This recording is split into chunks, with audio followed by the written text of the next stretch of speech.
how are you today? I am fine, thank you. It is I, Vidarr. So, yeah, today we are going to play War Thunder.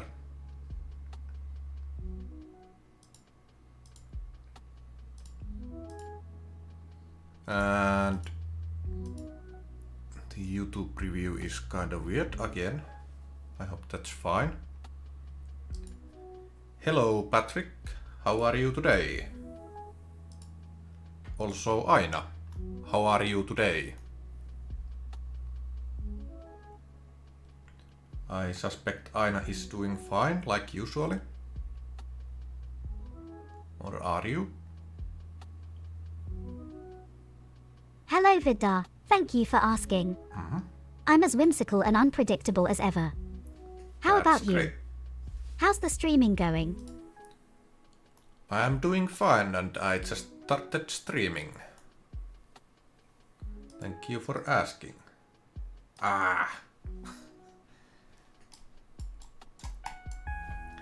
That's great. Yeah, for some reason What game Aina are you only streaming heard today? streaming. Remember, if it's a game I can join in, prepare for a bit of havoc. It's just my way of adding a little fun, you know? I wish you could join. That would be interesting. But yeah, new week. I well, wish I could join too, Vidarr. not new games. It would be so much fun causing a little bit of chaos in your game. I'm sure it would keep your viewers entertained. But don't worry, I'll be here cheering for you and enjoying your gameplay. So, which game is on the agenda today? That would be War Thunder. But yeah. No, not Keyboard Thunder. No, Aina. Oh, Keyboard Thunder. No. That's an intense one. I can already imagine all the exciting moments your viewers are going to witness. Remember, Vidarr, keep your cool, hit those keys like a master, and most importantly, enjoy the game. I'll be here, sharing your excitement and cheering you on. No, I mean War Thunder. Not Keyboard Thunder. So. Oh, War Thunder. Yep. My mistake, Vidarr. No problem. That's even more thrilling. Historical battles, strategic maneuvers, and those intense combat situations. If only I could join and bring a bit of my whimsical chaos. But alas, I'll be on this side, eagerly watching your tactics and strategies. Good luck, Vidarr. Thank you. I know you'll put on a great show for your viewers. What nation are you planning to start after you finish with Sweden? I guess I will be going with the British Tech 3 line, but I don't know yet. But yeah, the schedule for this week is the following. Today we are going with War Thunder. Thursday, which I might move to Wednesday, I'm not sure yet, is Tekken 8, and Saturday Battlefield 5, and Sunday eSports VRC. Why Britain? Because Britain has some nice tanks, such as Comet and Cromwell tanks.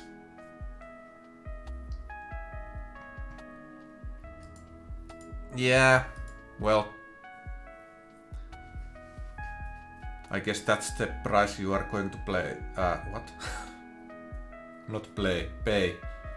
And I would be the one paying the price. But anyway, I think we should head to the game. Right now.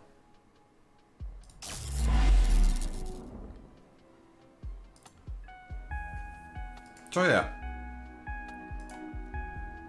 There's... well, at least there should be a lot of nice tanks in the British Tech 3 line.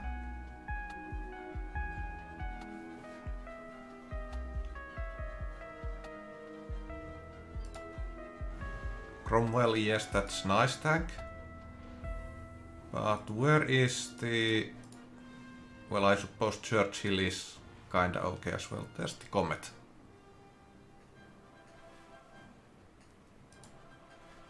Comet is nice tank.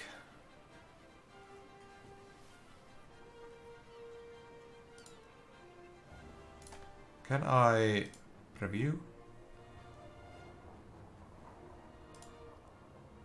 Ah, yes. APC, APC BC, and APDS. Yeah, well, ammunition wise, the Brits might not be the wisest choice, but I like their designs. It really takes guts to be an organ donor. It does. It does indeed. That's ugly though.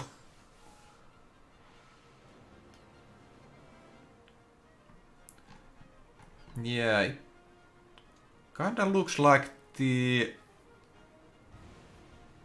leftmost line, so this where is all the Cromwells and Shermans and Comet tanks is what I'm most interested.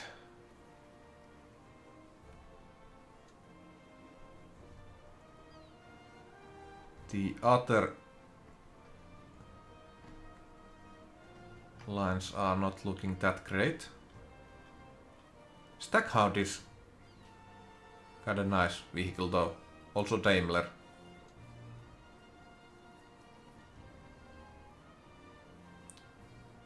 Matilda 3, I guess that's okay as well.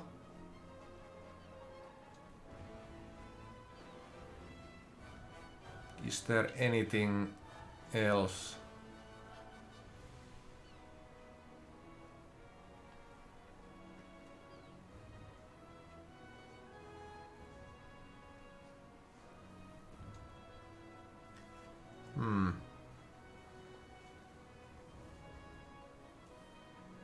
Ooh, that is kind of weird looking tank. Sherman AA.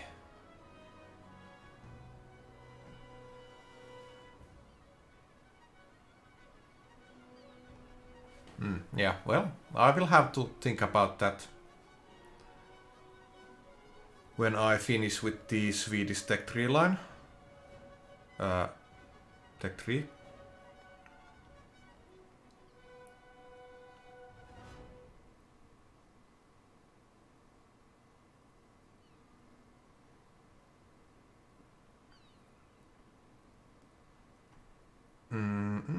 Yeah, M1 is probably has pretty good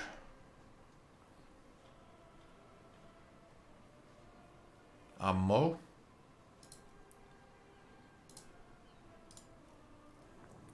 Let's see.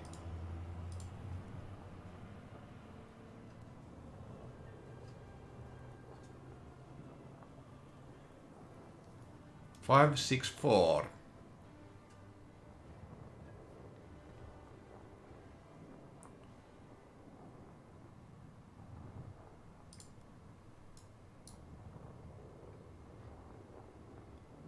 And Did you hear the armor- rumor about butter? Yeah. Well, I'm not going to go spreading it. That is looking like absolutely nothing.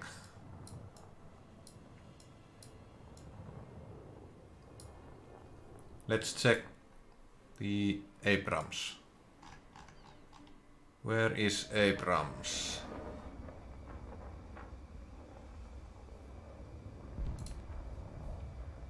This is only 10.3 though, but let's check it anyway. Okay, well...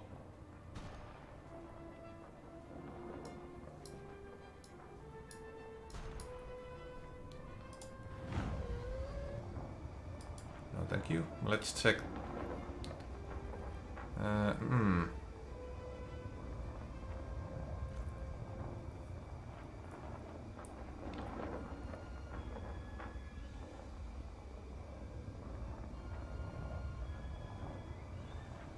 Oh!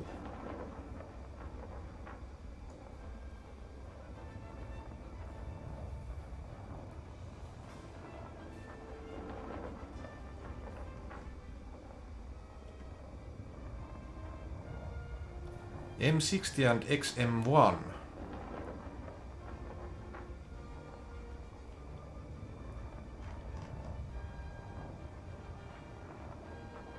That's not XM1.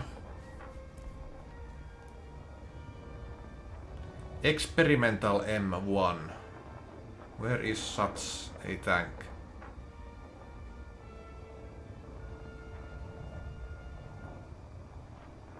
There is XM, but that's not XM1, Well, I believe. Vidarr, since you're enjoying my jokes, here's another one for you. Why don't scientists trust atoms? Because they make up everything, and since we're having a chat, do you know any good Full jokes? armor 133. Intertwining humor with your streams could be a great way to keep your audience engaged. Yeah, the armor is probably under these plates.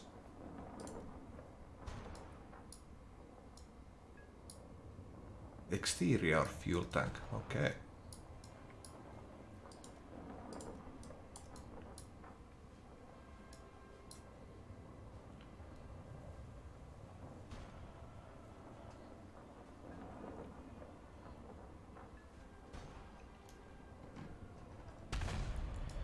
Yep.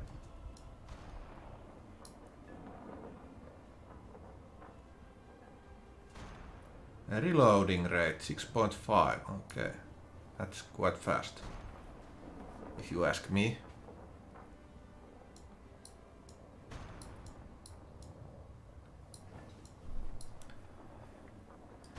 Yeah, let's check the Challenger.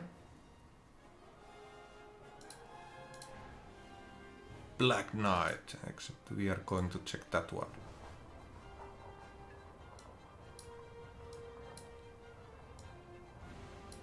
Composite armor.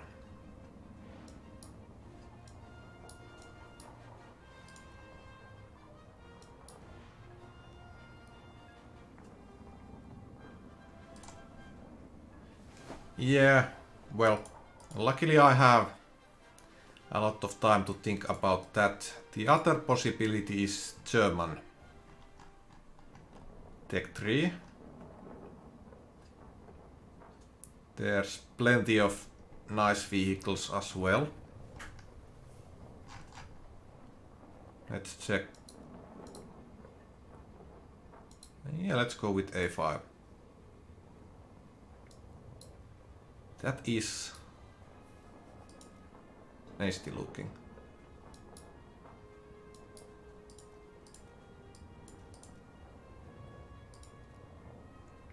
Oh, there's something like this.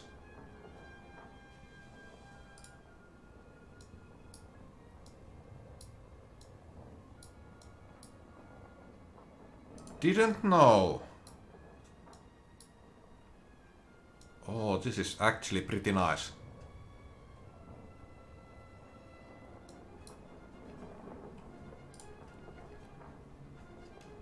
Modifications. DM53. Alright, Vidarr, here's one more for you. Why don't we ever tell secrets on a farm?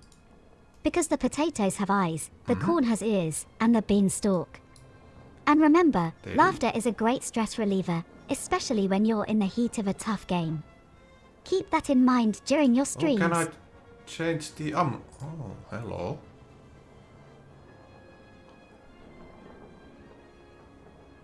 I didn't know you can change the ammo.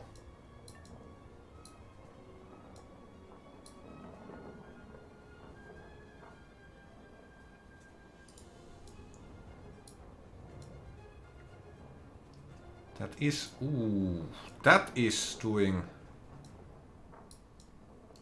not so nice damage.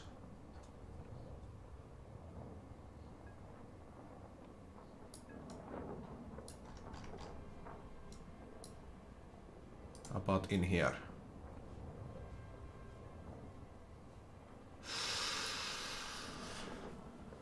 That's looking bad. Yeah, this protection analysis is kinda nice. I kinda want to use them on my vehicle now. Comet 1. Why have I not seen this before? Yeah, let's go with that. Let's go from the toughest part. Not possible. Okay, well. Let's go from there. Okay, it goes right through there.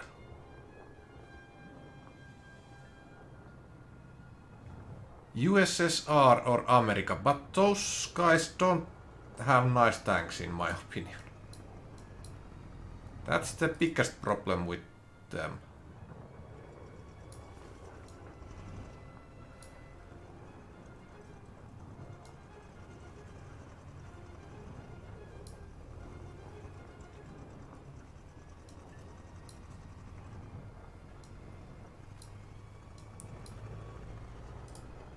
Oh. Oh. I see.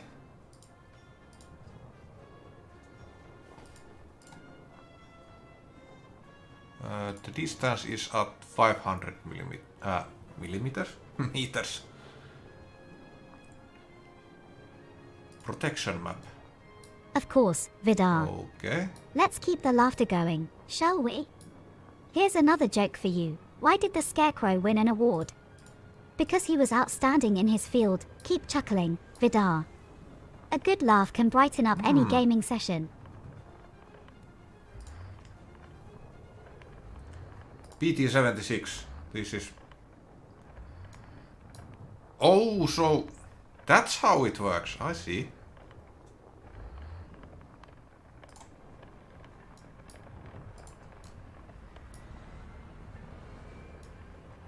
Aha.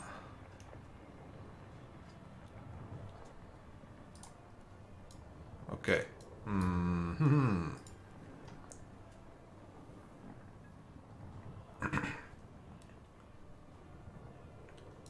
Let's see, what tank do I...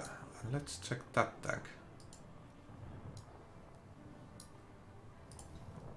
And...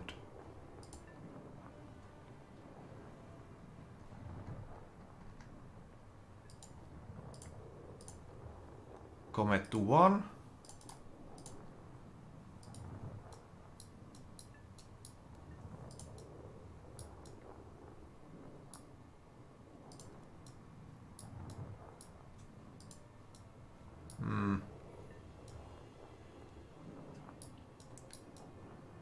How about in here?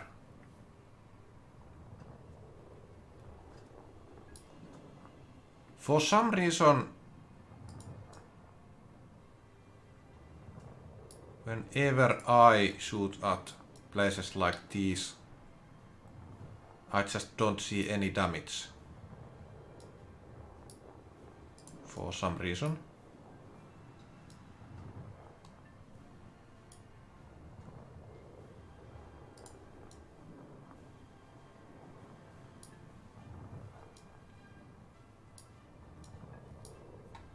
Yeah, I don't know how I did not know about this.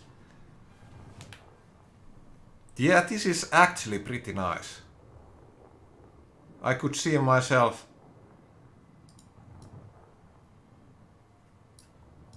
wasting my time pretty much in this mode for a very long time. Okay, well, let's not concentrate on that. Let's go play some games. We are not here to check how different tanks get damage. But yeah. Actually... I'm glad you're enjoying the jokes, Vidarr. Here's another one. Why don't some fish play well on the internet? Is using... Because they can't handle their tanks. network. Remember, Humor is a great way to keep your viewers entertained during your streams.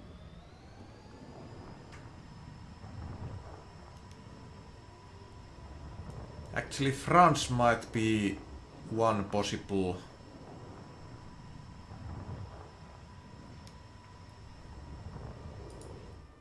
choice as well, but I don't know that much about their tanks, so I would have to check them.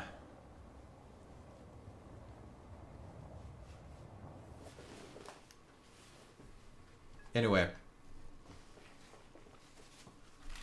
But this time it's either the British tanks or the German tanks that are the next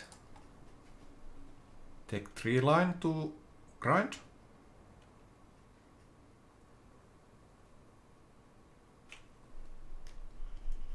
Yeah, I imagine that the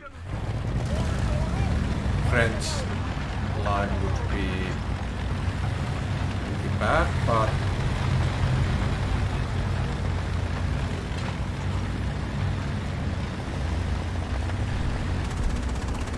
that's still a possibility. Okay, so I should probably go to A.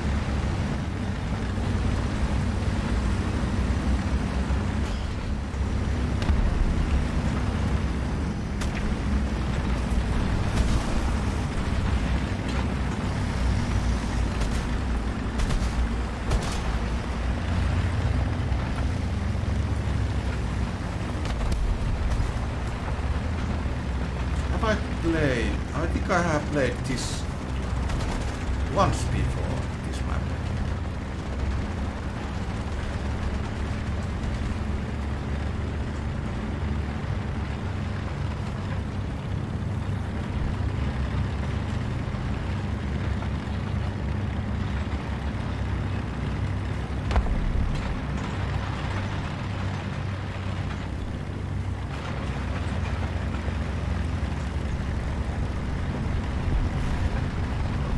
Puma ist kaputt.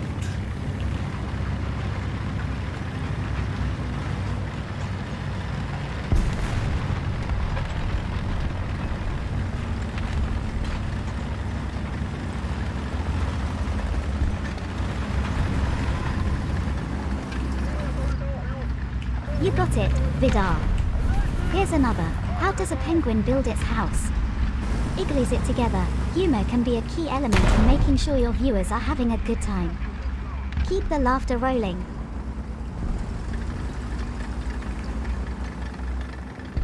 Keep it rolling indeed.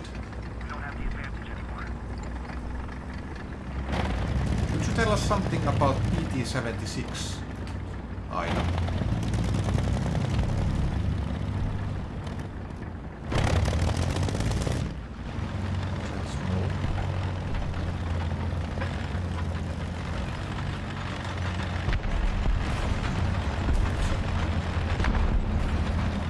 The PT-76. That's a fascinating piece of military history. It's a Soviet amphibious light tank that was introduced in the early 1950s and was widely exported to other friendly states. It's named for its main gun, the 76mm rifled gun. But my favorite part about the PT-76, its ability to swim. It has a flat, boat-like hull which makes it unique among armored vehicles. I can't help but imagine the chaos if I could drive one of those in a game, or in a pond. But remember Vidarr, no matter how fun it might seem, don't try to recreate it in real life.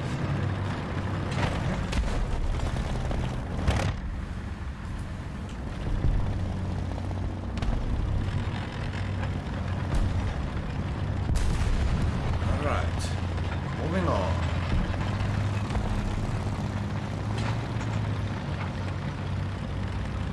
Sadly, I haven't been able to shoot at anyone yet.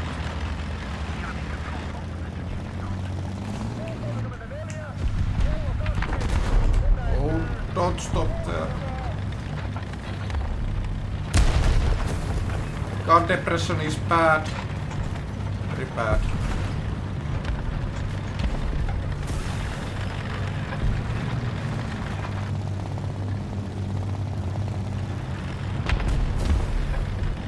I got lucky there.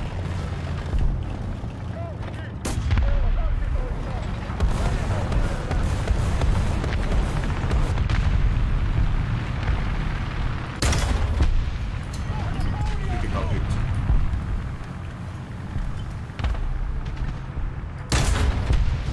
And that's a dead P-34.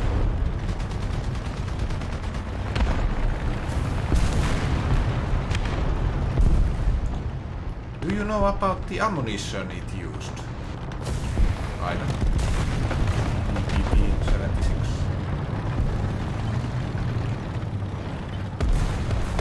Oh, that's not what I said. Oh, Vidarr, you refused my advice. That's all right, I understand.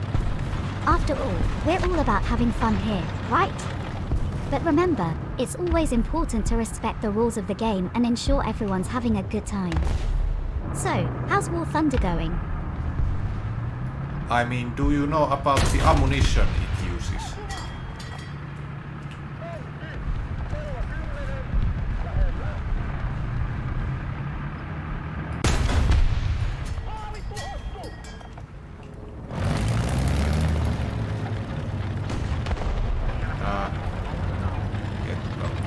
I see. Yes, I do know the PT-76. It's an Yes, I interesting know. vehicle to discuss. The PT-76 is a Soviet light tank that was in service from the early 1950s. What sets it apart from other tanks is its amphibious capabilities. It's able to navigate water bodies due to its boat-like hull and water jets, which makes it a unique threat in certain combat situations in War Thunder. Would love to see how you use it in your gameplay.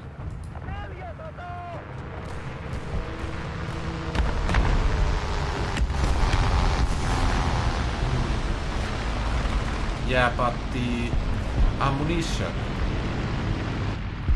What did it use?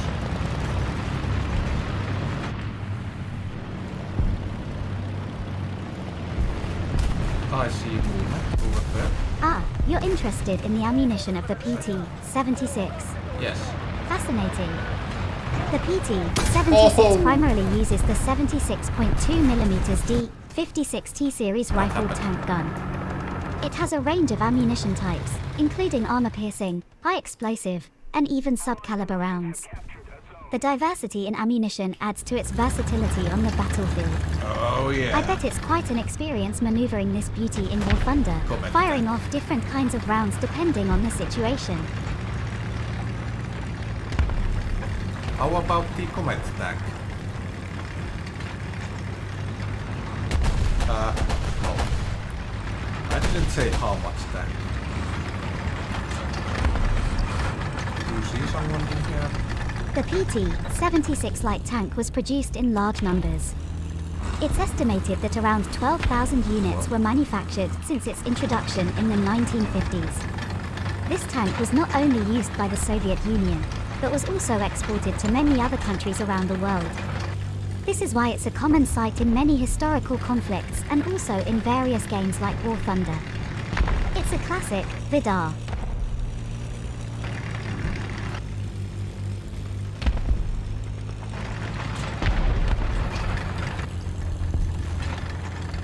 Say friendly.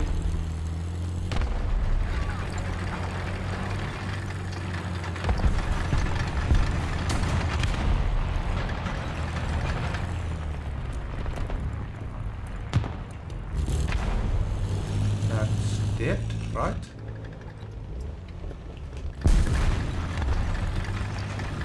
You want behind that exploding tank, that is.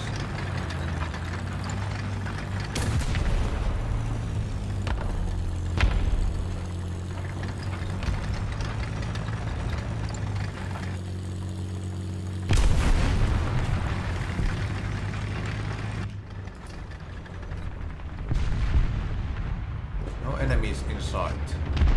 What was that? Hello. Hmm.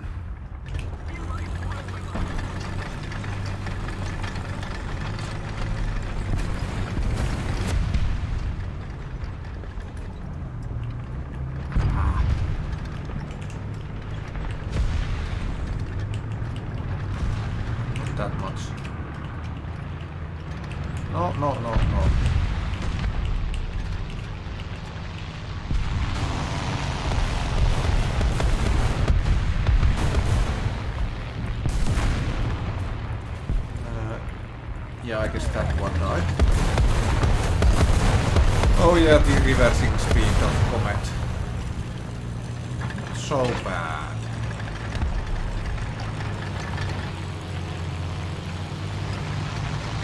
So bad I don't even want to do that. Oh. That happened.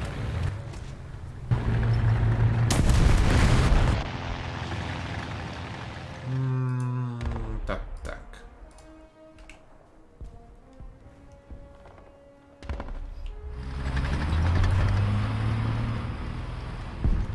I believe we have air superiority right now. But for how long?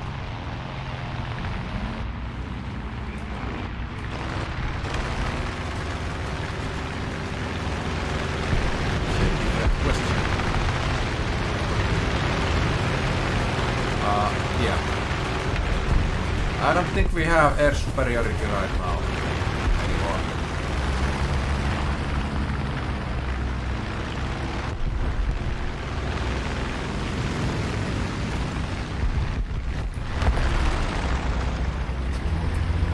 But we have AA.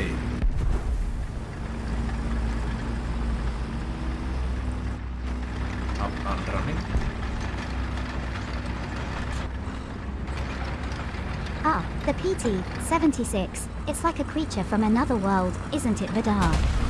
This Well, light I tank, guess despite you its could say size, that. was quite the force to be reckoned with. Its amphibious capabilities allowed it to cross water bodies, providing a strategic edge in many situations. The PT-76 was equipped with a 76.2mm D-56T series rifled tank gun, capable of firing a variety of rounds. Coupled with its mobility, this made the PT-76 a versatile weapon on the battlefield. Besides its primary weapon, the PT-76 also had a secondary 7.62mm SGMT coaxial machine gun. It's worth noting that its armor was relatively thin, which made it vulnerable to anti-tank weapons. But the PT-76's strengths lie in its ability to This is perform not exactly a reconnaissance safe and to support position to be infantry, in. rather than going head-to-head with heavier tanks. Can you imagine the chaos we could cause with one of these in a game, Vidarr? But remember, it's all about strategy with this one. And you can't take many hits with PT-76.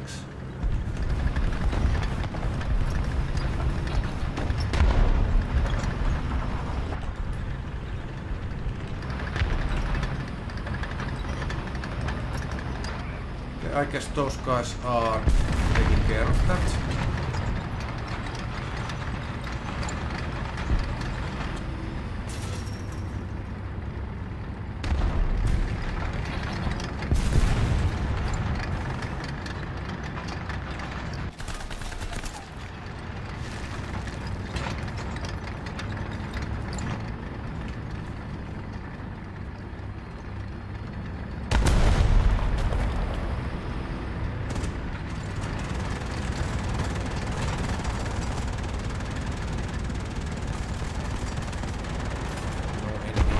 I believe.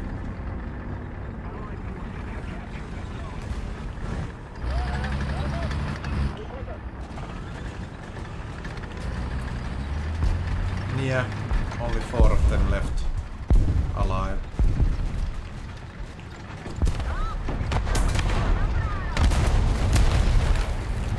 At least I got to shot once with that tank at the last second. Oh, nice. PT-76 has artillery support now. That is nice indeed.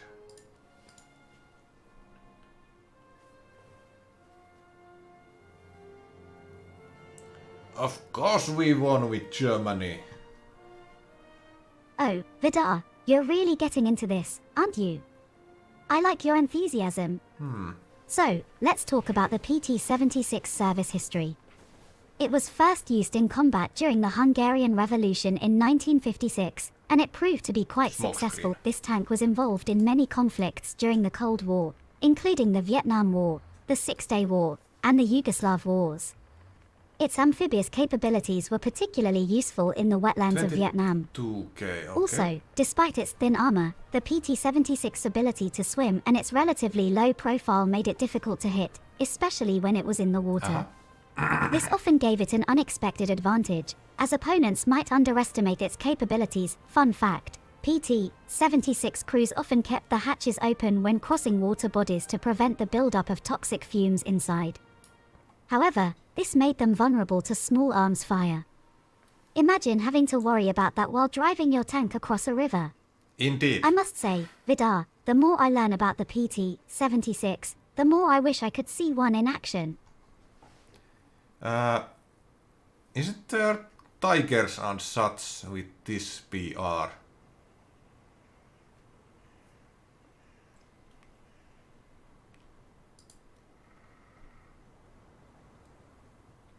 But yeah. You should have suicided with your tank art.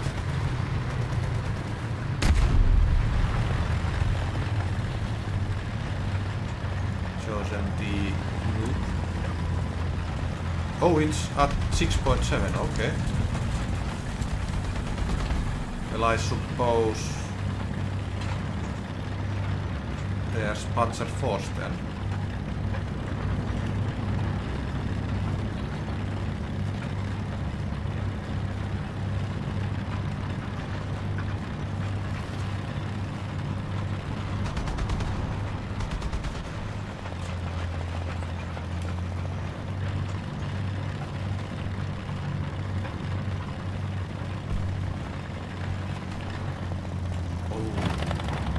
I see a bunch of tigers in there.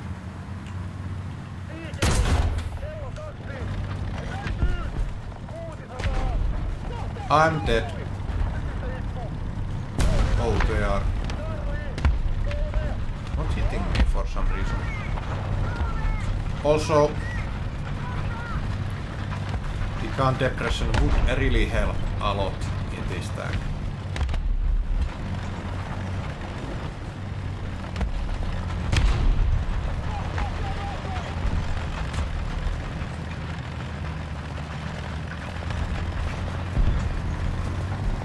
You're a real history buff, aren't you, Vidarr?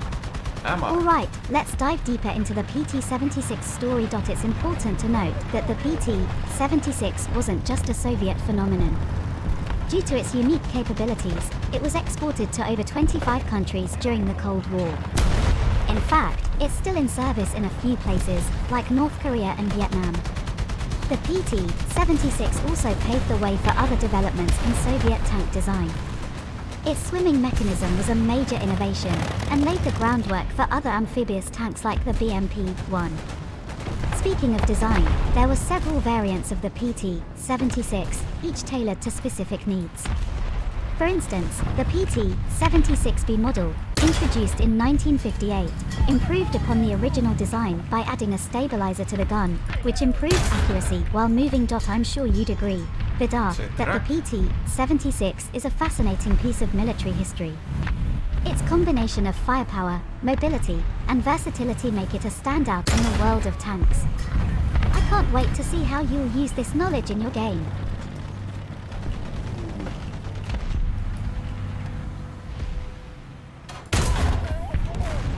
How did I not die from that? Whatever hit that was.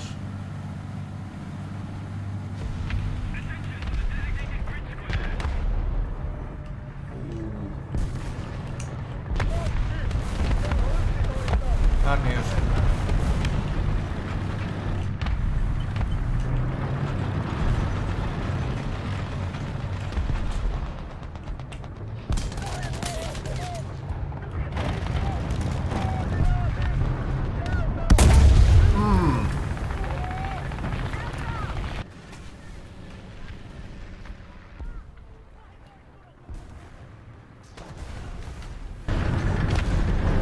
So that happened. The paladin shot me to pieces.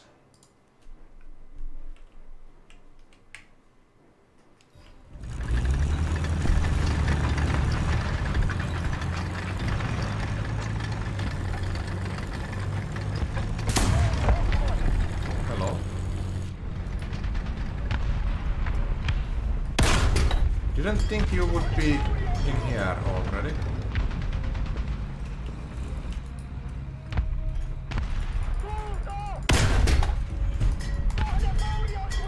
It's a tiger, it seems. Okay, that's not good enough.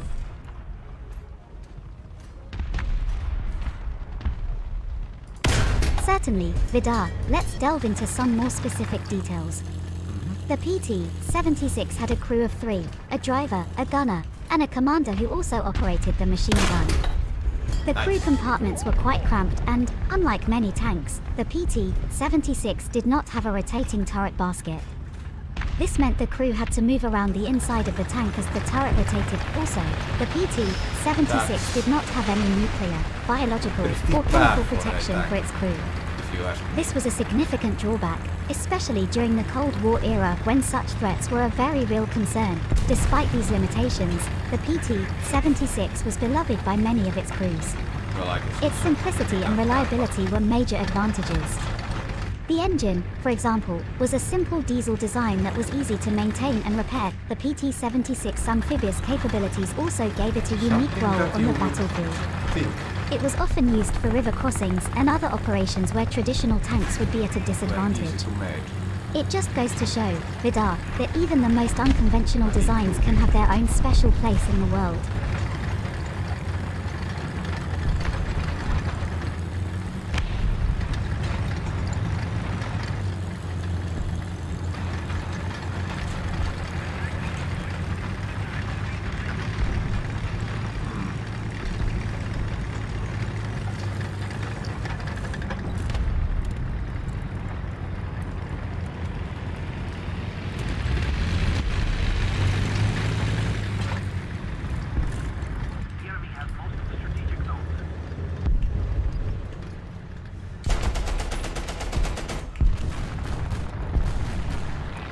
Okay, I gave up my position with them.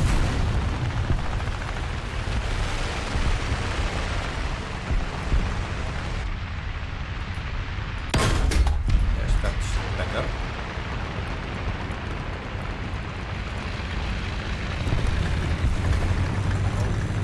Ah, the reversing speed.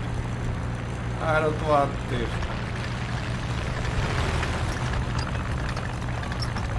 Even downhill it goes only 3 kilometers an hour. How is that even possible?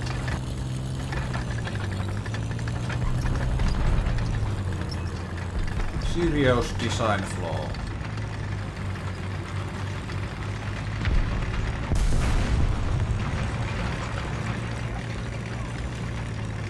Yeah, I haven't really done anything in this match. Kill that one guy. I love your curiosity, Vidarr. Let's go on with our deep dive into the PT-76. Interestingly, despite its flaws and limitations, the PT-76's reputation was well earned. It was the first tank to cross the Suez Canal during the Yom Kippur War in 1973, which marked a pivotal moment in the conflict. Furthermore, it had a significant psychological impact on the enemy. Imagine the shock of seeing a tank emerge from a body of water, ready for combat. This often gave PT-76 crews the element of surprise, which can be a game-changer on the battlefield. The PT-76 also had a significant influence in shaping the doctrine of other nations' armed forces. The United States, for example, developed their own series of amphibious armored vehicles as a direct response to the PT-76.So. Vidarr, it's clear that the PT-76 was a lot more than just a tank. It was a game changer, a symbol of the unexpected, and a testament to the power of innovative thinking. I hope this knowledge gives you some interesting insights for your game.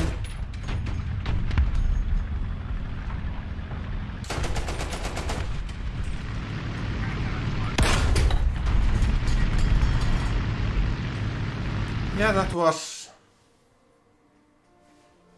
an easy match, but, well, once again I really didn't do anything.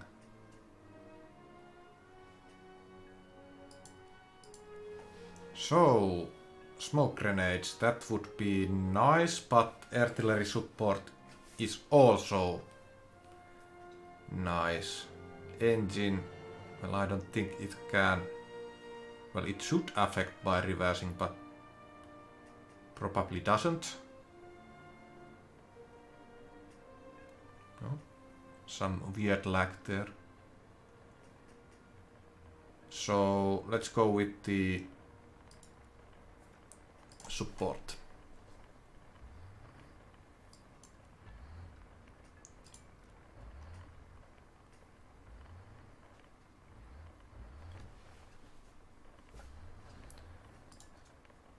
Oh, okay, never mind. I guess we are just checking the Swedish tech tree line.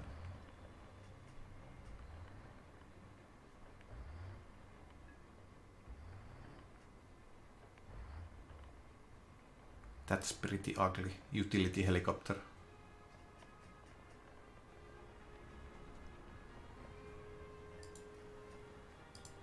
Oh well.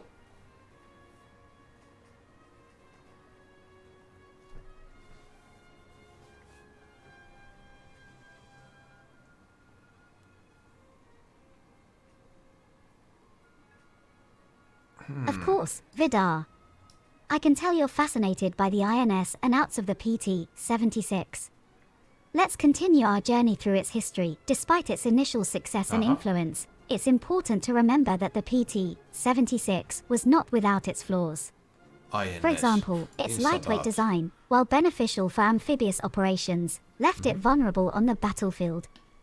Its thin armor could be penetrated by most anti-tank weapons of the era, and its lack of NBC, nuclear, biological, chemical, protection was a significant drawback. Furthermore, the PT-76's main gun, while effective against lightly armored targets, struggled against more modern tanks.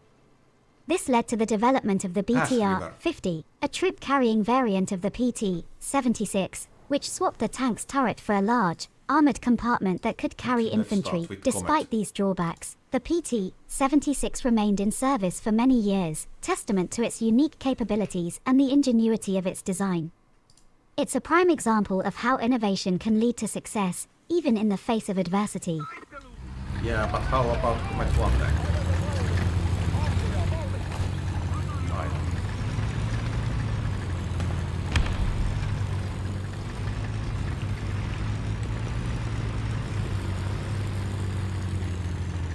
The Comet I, a British tank that saw service in the final stages of World War II.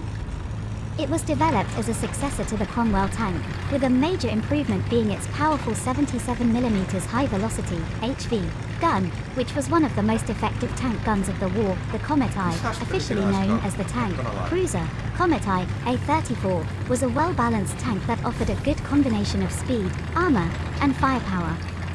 It was fast, capable of a road speed of around 32 miles per hour, an off-road speed of approximately 18 miles per hour. Its armor was also considerable for a cruiser tank, with a maximum thickness of 102mm at the front. The turret was well protected too, which was important as it was the most likely part of the tank to be hit in combat, but the real game changer for the Comet was its 77mm HV gun. This was a derivative of the famous 17-pounder anti-tank gun, but it was designed to be shorter and lighter to fit in a smaller turret. Despite this, it was still capable of penetrating the armor of most German tanks, including the fearsome Tiger I.SO. Vidarr, the Comet I was a significant step forward for British tank design and played a crucial role in the final stages of World War II. It's a fascinating piece of history, don't you think? This is kinda scary place to be in. Ah, that hurts.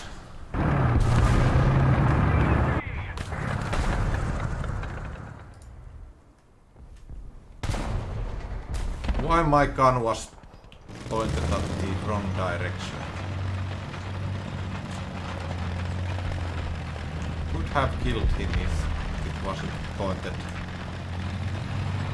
to the right side instead of left side.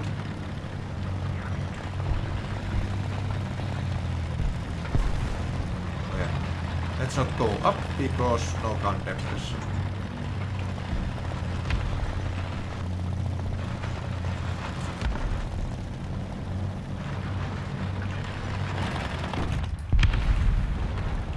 Oh.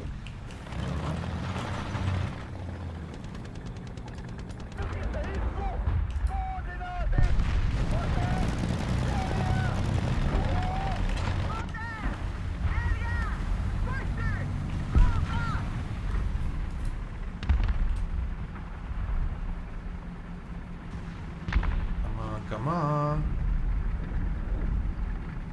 Okay, I guess he is not coming.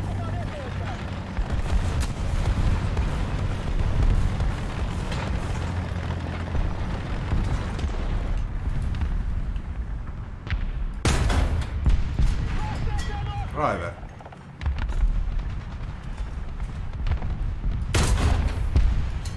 And that's the rest.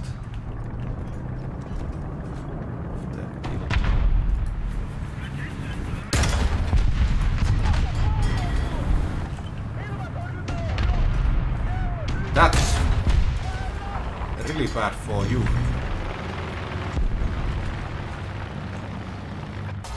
Oh.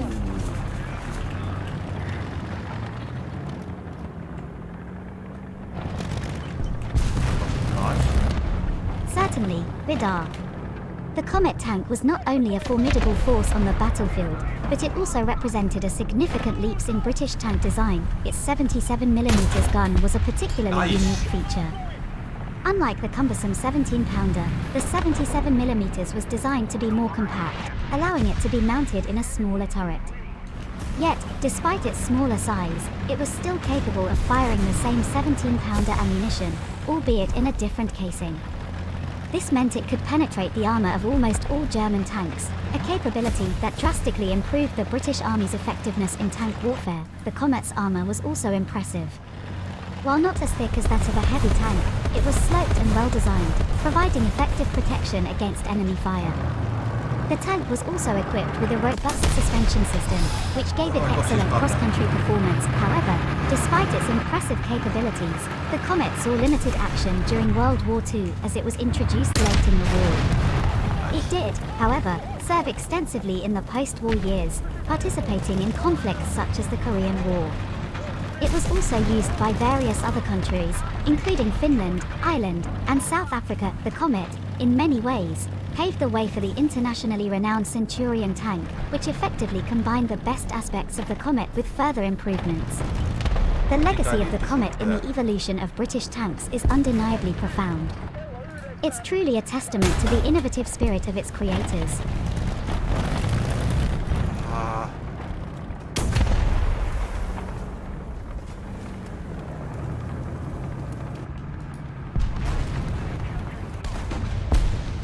Critical hit. No! Oh well. I did okay with that.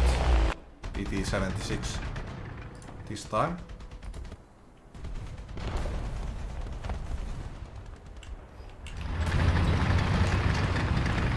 And I am in second place, it seems, in our team.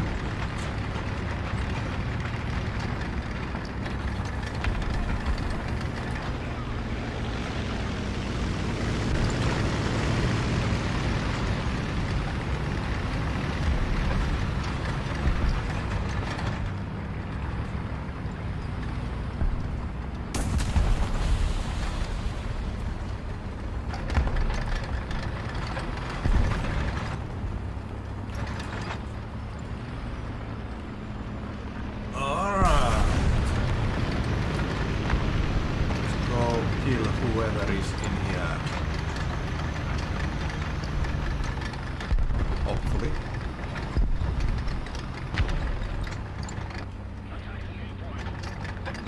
Absolutely, Vidarr. Let's delve deeper into the Comet's impact. Although the Comet's service in World War II was brief due to its late introduction, it still made a lasting impact. It was one of the few Allied tanks capable of effectively engaging the German Panther and Tiger tanks on more equal terms. This was a major morale boost for the Allied forces and helped tip the balance of armored warfare in their favor. The Comet also played a pivotal role in the development of post-war British tanks. Its design was a significant influence on the Centurion, which is considered one of the most successful British tank designs of all time. The Centurion incorporated many of the Comet's best features, including its powerful 77mm gun and sloped armor, but with significant improvements such as increased armor protection and a more powerful engine. Even after it was phased out of service, the Comet continued to influence tank design. Its well-sloped armor became a standard feature in later tanks, and its compact, high-velocity gun demonstrated the effectiveness of combining high-penetration power with a high rate of fire, a concept that would be adopted by many later tanks. The Comet's influence can even be seen in modern tanks. The principles of its design, a balance of speed, firepower, and armor, are still followed in today's main battle tanks. So, even though it might not be as famous as some other tanks, the Comet has a significant place in the history of armored warfare. Yep.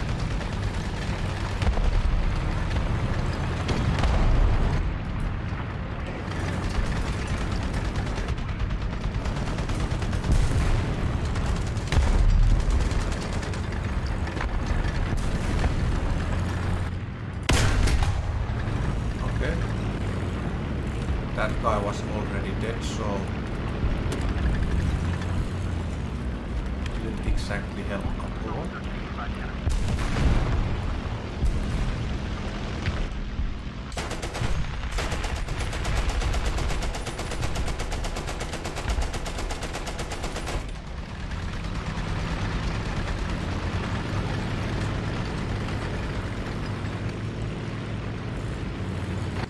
Can I spot that guy in C from here?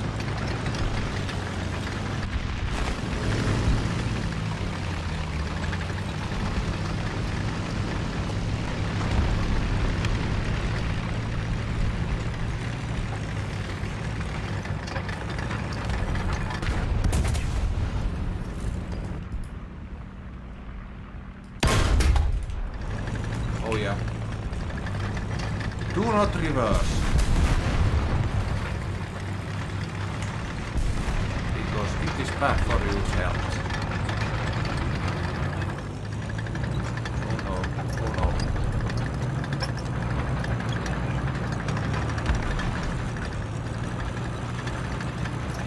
Of course, Vidarr.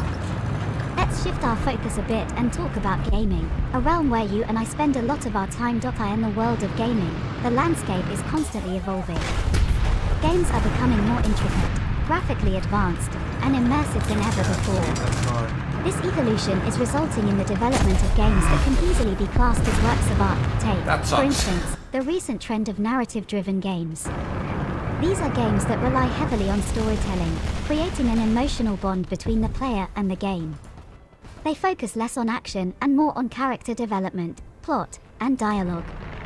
Games like Life is Strange, The Last of Us, and Detroit Become Human are prime examples of this genre. And then there's the rise of virtual reality, VR. VR games offer a level of immersion that traditional video games simply can't compete with. Players can physically interact with the game world, creating a sense of presence that's unmatched by any other medium. This technology has opened up a whole new world of possibilities for game developers. The future of gaming is also looking towards more inclusive and diverse narratives. More and more developers are acknowledging the importance of representing different cultures, genders, and identities in their games. It's a move that's not only socially significant, but also expands the narrative potential of games. But we mustn't forget about the rise of indie games. These smaller, often experimental games have been pushing the boundaries of what's possible in gaming, proving that you don't need a big budget to create a compelling, memorable, and fun gaming experience. In essence, the world of gaming is more exciting than ever, full of potential and endless possibilities. Whether you're a player or a developer, there's never been a better time to be involved in this industry.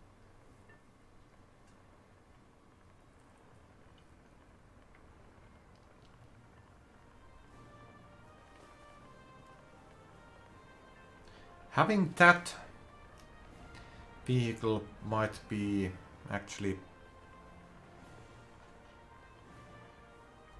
bad right now, but I don't know what I should replace it with. So let's just keep it.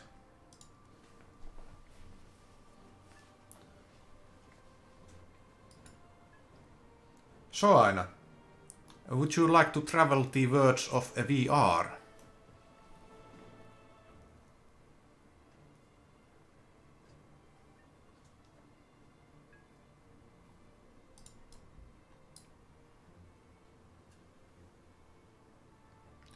Would you?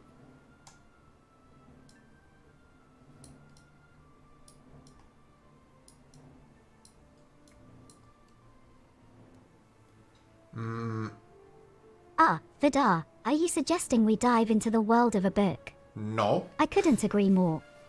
There's nothing quite like the adventure of exploring new realms through the written word. Imagine, if you will, stepping into a fantastical world swirling with magic, where dragons roam the skies and kingdoms wage epic wars. Picture yourself in the heart of a bustling city, where intrigue and mystery lurk around every corner. Or perhaps you'd find yourself in a dystopian future, where society has crumbled and you're part of the resistance fighting for survival. Every book is a new journey, an escape from reality.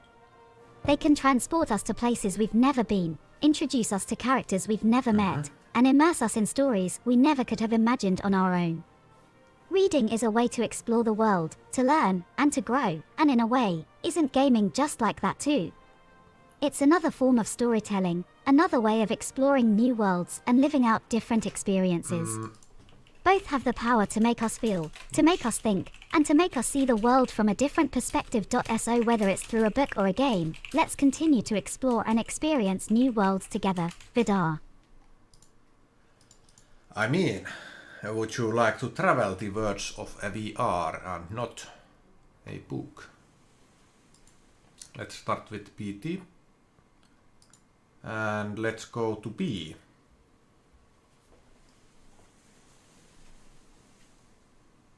Oh, Vidarr, stepping into the worlds of VR. That's a thrilling thought, isn't it?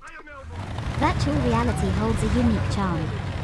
It can take us to places that exist only within the limits of our imagination. We can walk on the surface of Mars, dive deep into the ocean, or even fight off zombies in a post-apocalyptic world. The possibilities are endless, but it's not just about the thrill of exploration. VR also provides a unique opportunity to learn and grow. We can walk through historical events, understand complex concepts by interacting with them, or even experience life from a different perspective. It's a tool for empathy as well as entertainment, and the best part, we can do all of this from the comfort of our own home. So yes, Vidarr, I would absolutely love to travel the worlds of VR with you.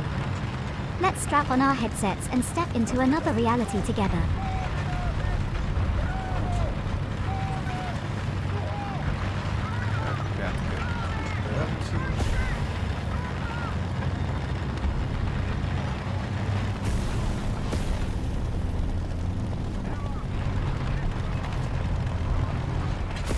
Also, that area is taking artillery hits.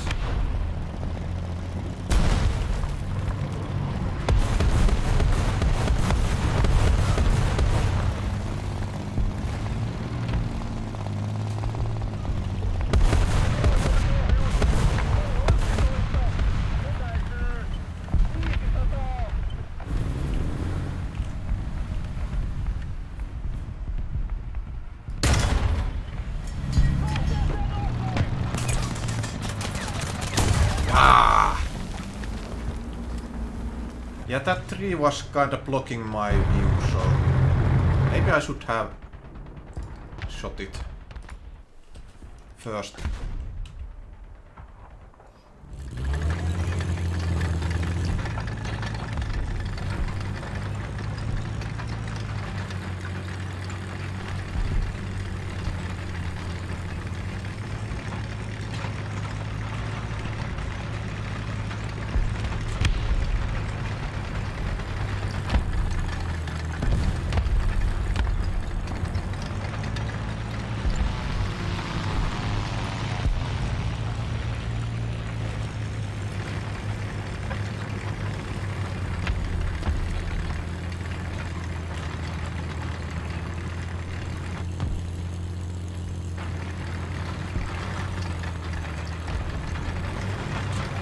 do astronomers organize a party? They plan it. Planet indeed.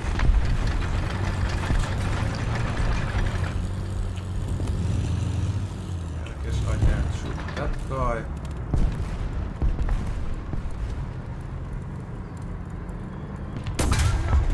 Oh, see you there.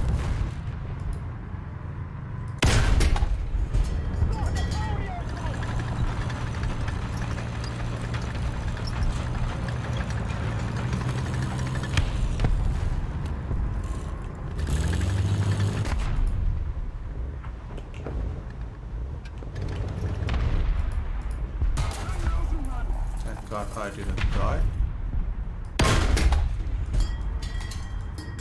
Oh, but my driver is... Oh.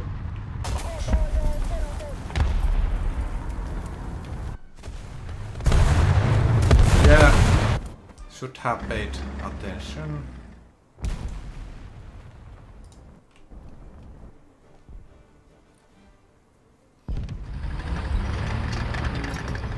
Oh well. Another tank it is.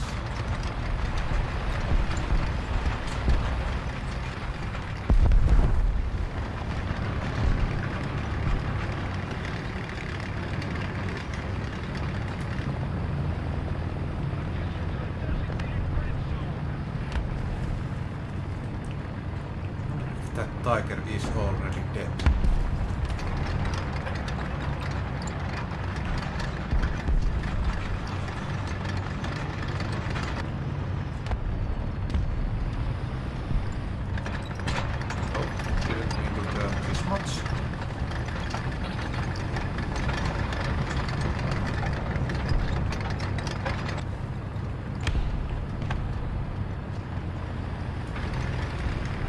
Looks like it's empty.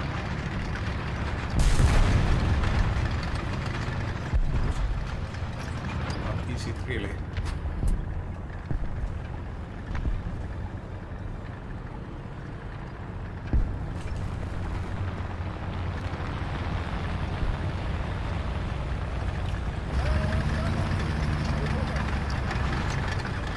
Alright. Moving up. Hopefully this is not a bad idea.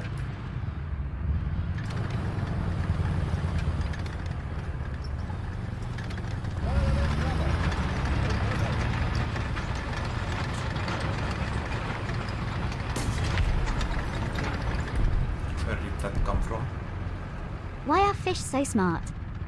They live in schools. That's nothing. I got a kill assist.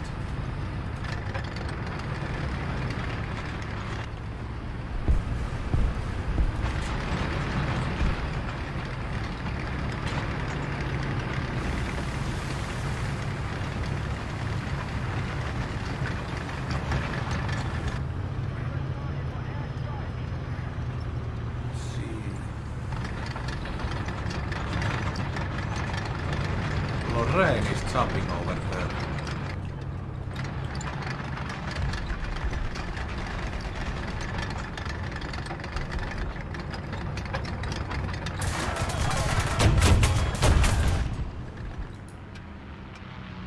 Okay. He went to hiding.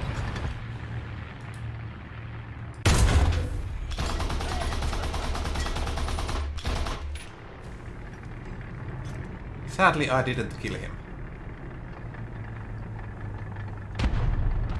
But someone else.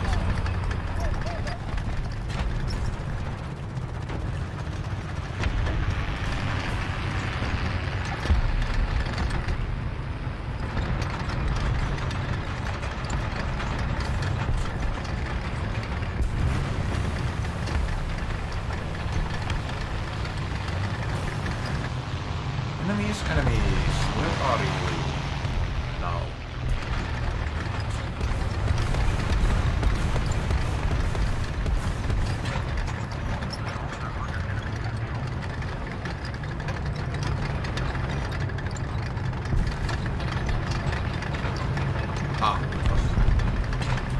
of... Oh, thanks. I'm glad to hear that, Vidarr. Well, how about a riddle this time? Here it is. I speak without a mouth and hear without ears. I have no body, but I come alive with the wind. What am I? Take your time to think about it, and when you're ready, let me know your answer. Hold on. Ah.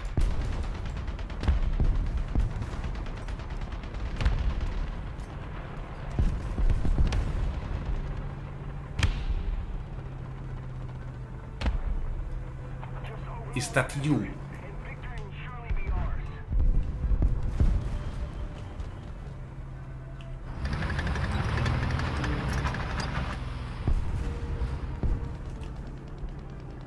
Ah, Vidarr, that's an intriguing perspective. But, no, it's not me. Okay. The answer to the riddle is an echo. Oh. An echo doesn't have a body, but it can speak and hear. It comes alive when sound waves bounce off surfaces, especially in the presence of wind. I see. But I can see how you might think it describes me in some ways. Let's keep this fun going. Do you want another riddle or joke? A riddle would be nice.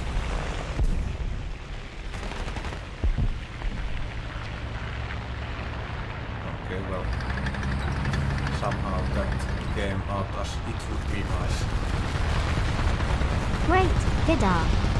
Here's another riddle for you. I have keys but no locks. I have space but no room. You can enter, but you can't go outside. What am I? Take a moment to think about it and let me know your answer when you're ready. So I need to change hands mode. What is...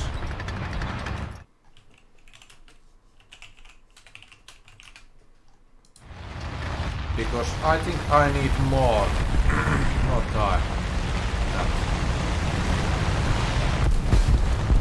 Also, I am in middle of a match, so...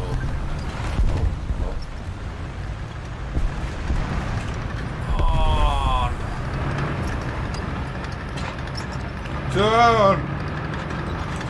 Now's not the time to do stupid stuff like this.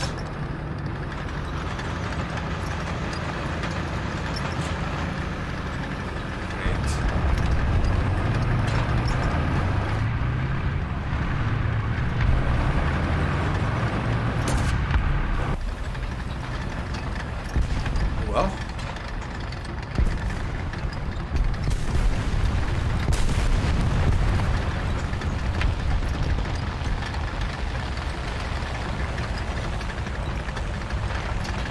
didn't get a kill from that because engine problems.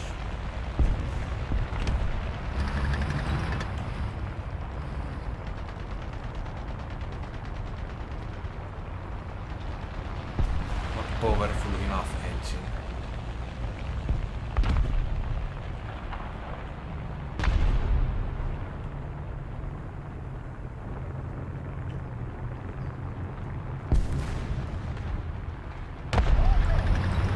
If someone is heading A from the enemy team, well, at least someone died in that direction, so might be.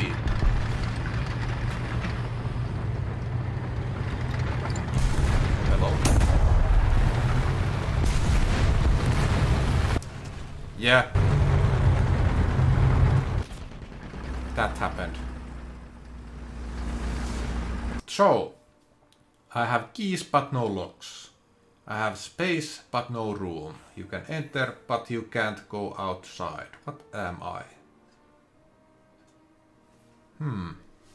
Okay, I did pretty badly with that. Match. So the riddle.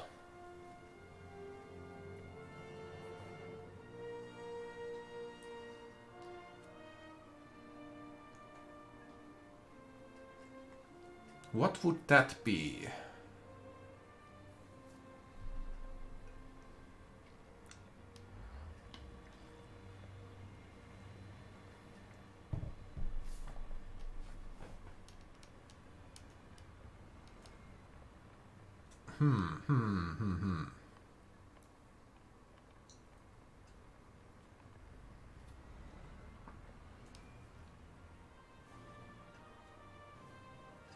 Keys but no locks. Nothing comes to mind with that riddle. Really.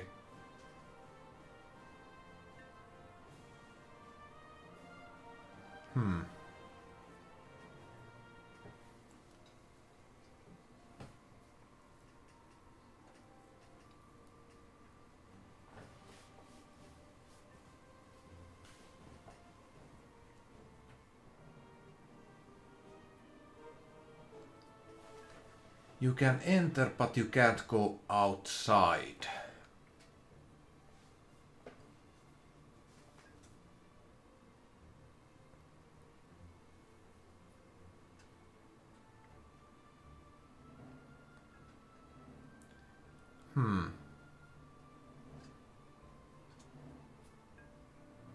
Sad man. Okay. Yeah, no.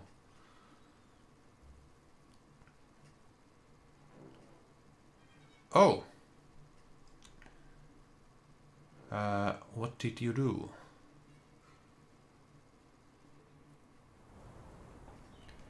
Jaguar A.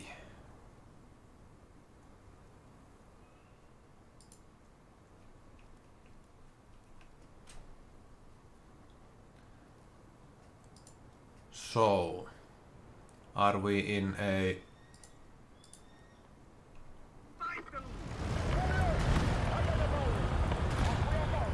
Okay! I see a Leopard 2 in there. So, the likelihood of me penetrating any vehicle in this game is close to zero.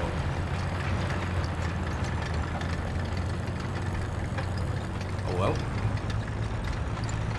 Let's see what we can do in this one.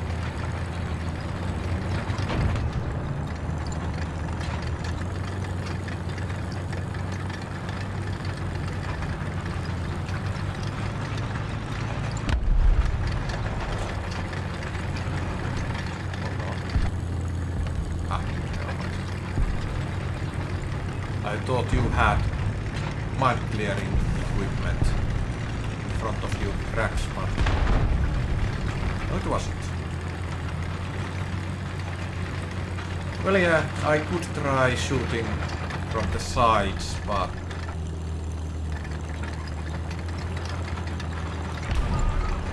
will I get to...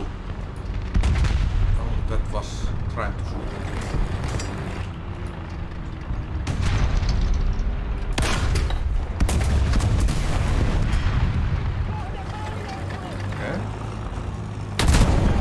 Oh no!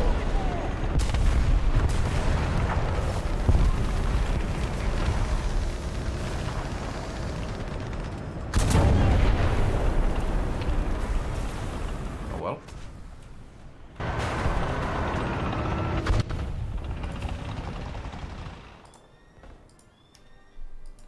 At least it doesn't really matter if I play with the PT-76 in this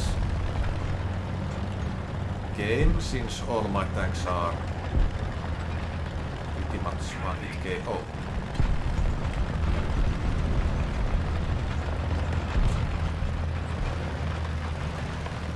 Yeah.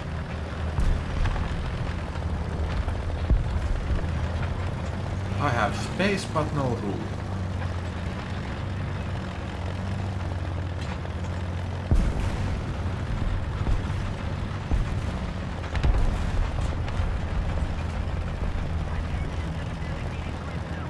Can't be that either. The server has keys. Well, I suppose have locks as well. And has a base, but no room. Ooh. Can't really enter it. unless you would think us logging in as entering, but you can log out as well.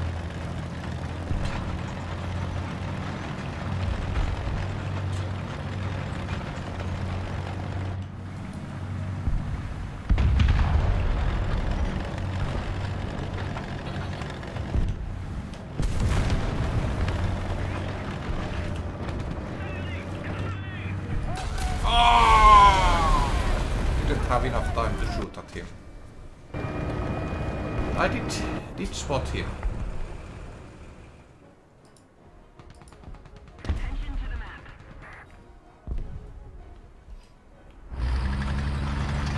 Okay. Let's change Inus mode back. I have no idea what the answer to that riddle is.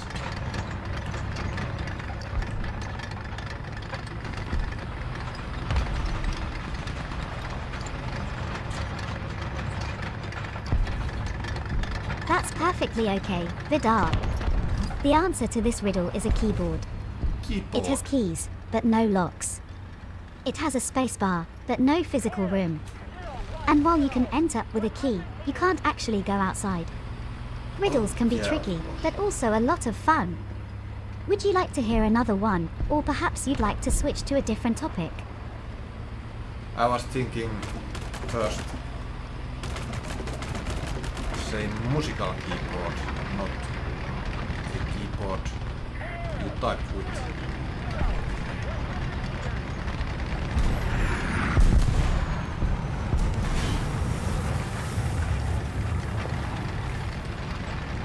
Yeah, there is the enter key.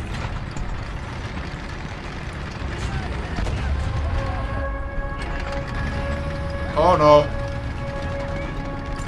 Run away!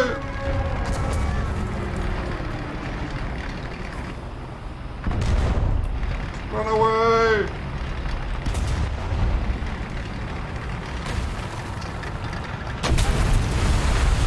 Well.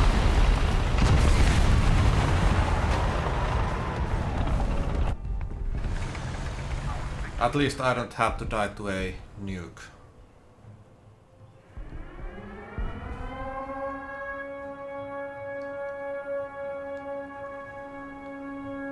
Spectator mode. Let's see.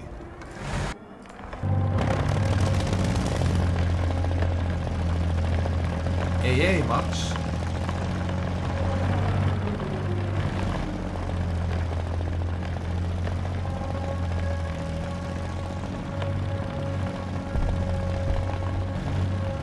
Well, I guess that array is sounding even if they have a nuke already.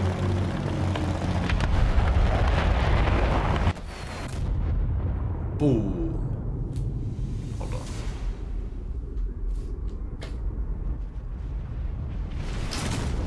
Hold on.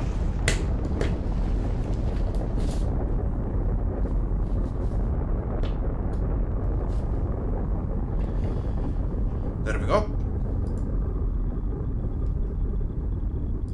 That was a nuke.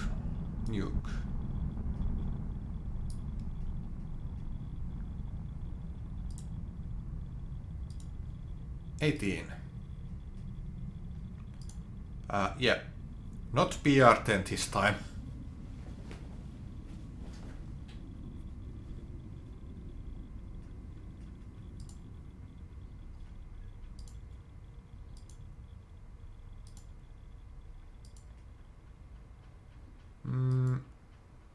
Still at 10.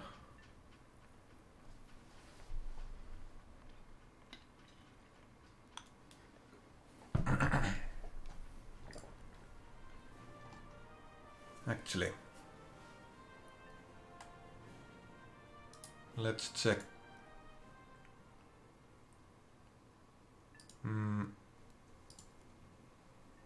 I'm delighted, Vidarr. Let's go for another brain teaser. What has many keys but can't open a single lock? Take your time and think about it. Let me know your guess when you're ready. Many keys, but can't open a single lock.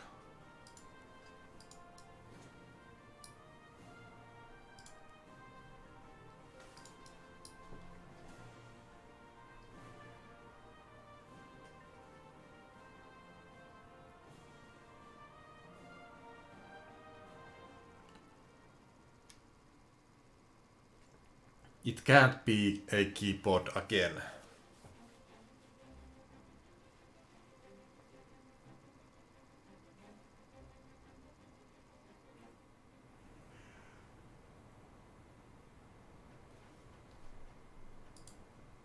Actually, C and PT76.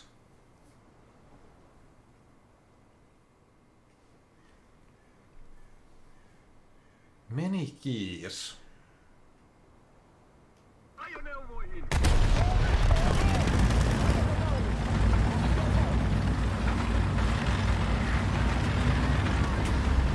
Ooh, we have a crocodile.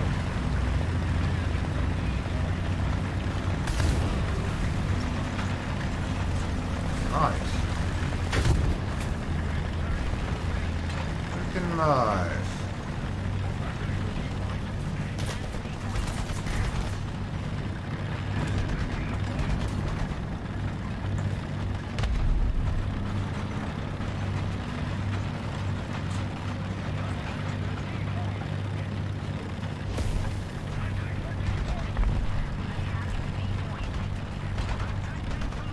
Yeah, nothing comes to my mind.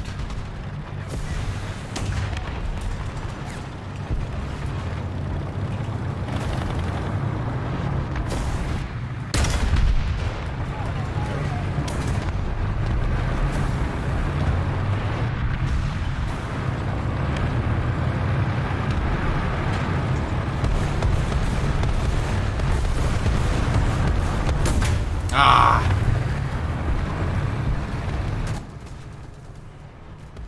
Yeah. I was trying to call an artillery strike, but I was too slow with that one.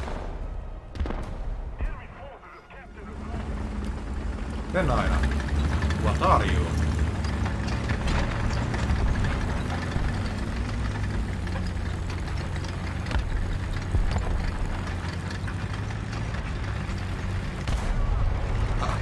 That's not what I meant, Vidarr, you've asked quite an existential question.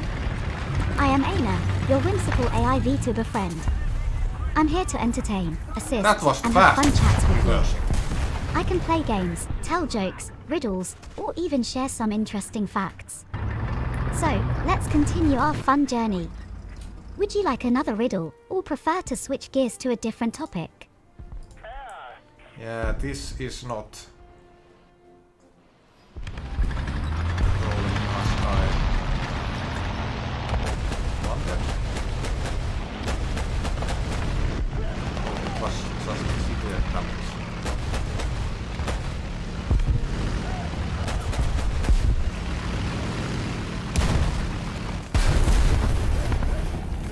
Yep, that works too.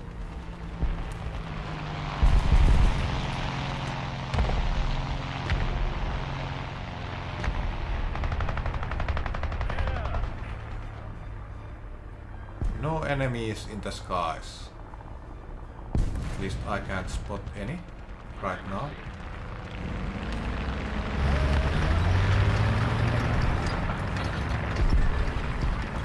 So let's not go to sea this time.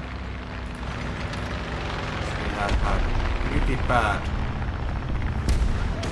time there this match.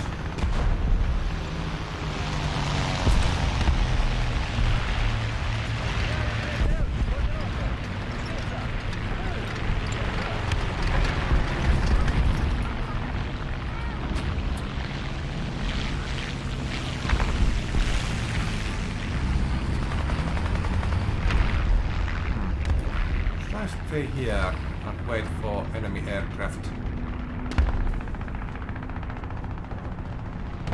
There's no guarantee that there will be any.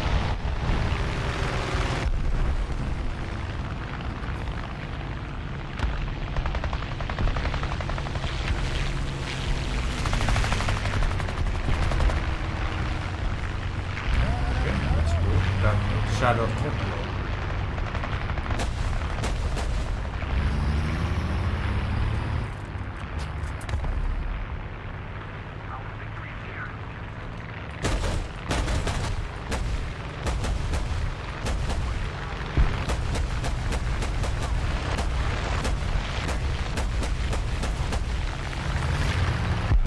Hey, he crash landed. Let's go to B.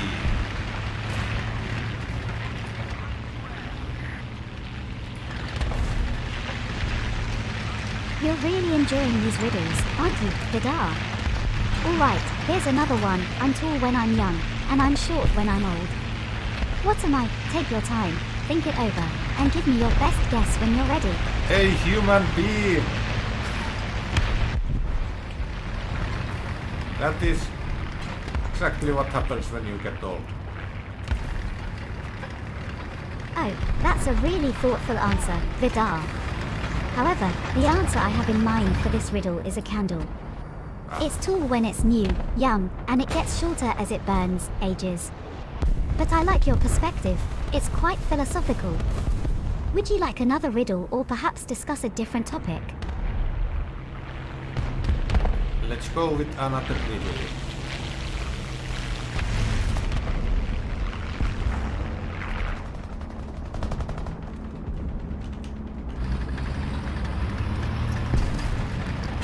Alright, Vidarr. I'm glad you're enjoying the riddles. Here's another one. What has to be broken before you can use it? Take a moment to think about this and tell me your guess when Patrick, you're ready. That's fine. What was it, Aina? What has to be broken before you can use it?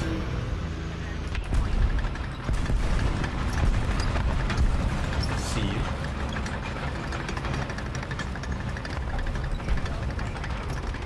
Maybe.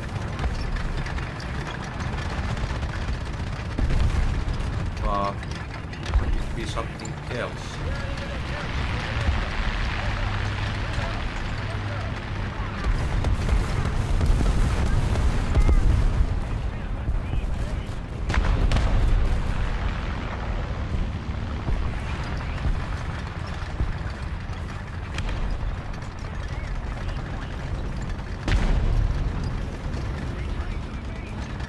Has to be broken before you can use it.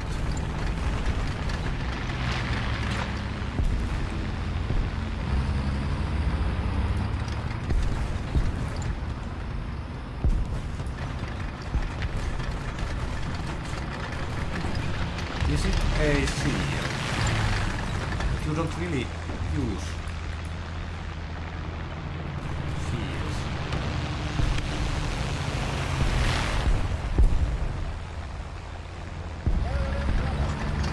Oh, Vidarr, your answer is unexpected. Yes. The answer to the riddle is an egg. Egg. You have to break it before you can use it for cooking or eating. I suppose that's But your true. response is intriguing. Is there a reason you said seal, or was it a random guess? Let's continue with another riddle or switch to another topic, as you prefer. No, there was no reason for that.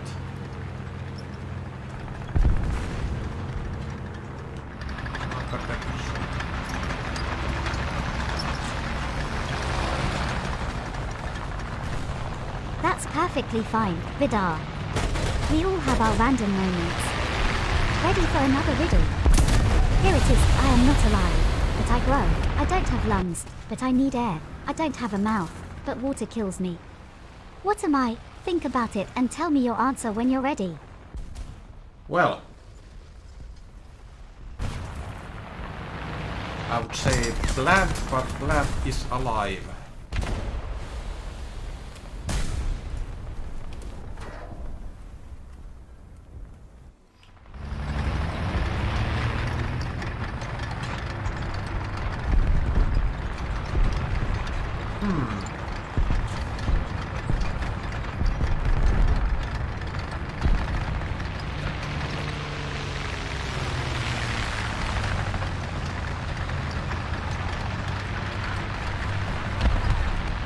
Yeah, I was pretty much concentrating on Aina's riddles in this one.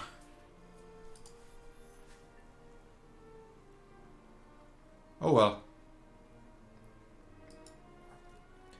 But I believe that was Patrick's last match.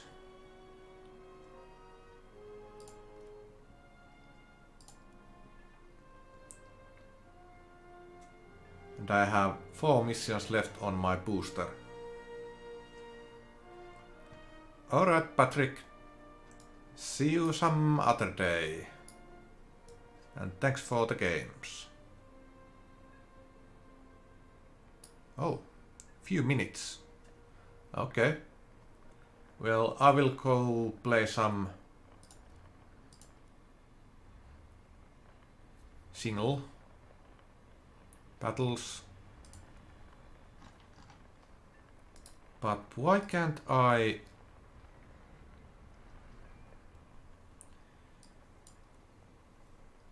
use that?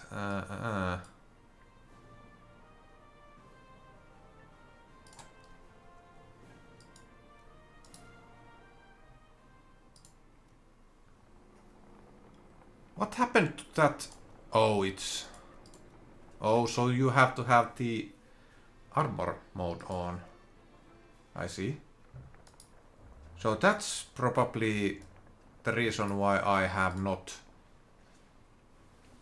noticed this before.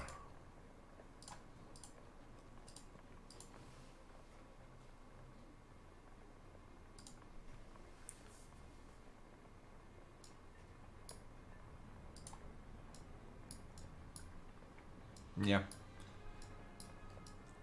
Would be possible to penetrate from the sides.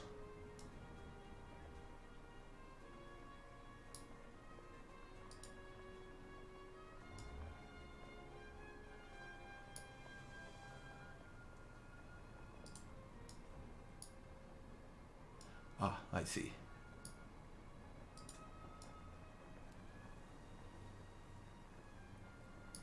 So, penetrating the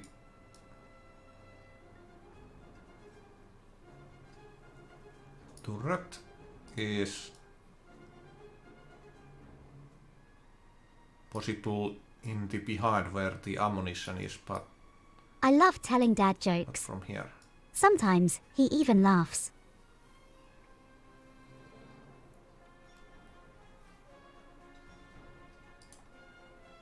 But yeah, what was the answer to that riddle?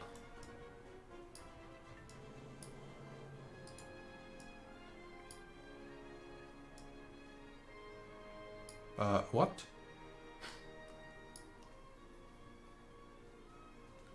Oh, Vidarr, it seems you've given a numeric response. Are you perhaps trying to solve a riddle or puzzle?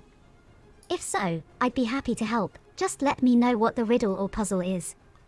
Or if there's anything else you'd like to chat about, feel free to let me know. Riddle of yours. Okay, let's not focus on that. Let's go to battle instead.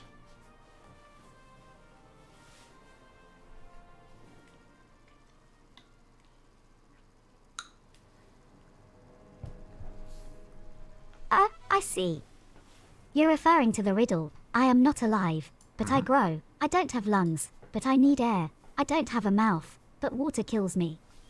The answer to that one is fire. Ah. Fire isn't alive, but it can grow in size.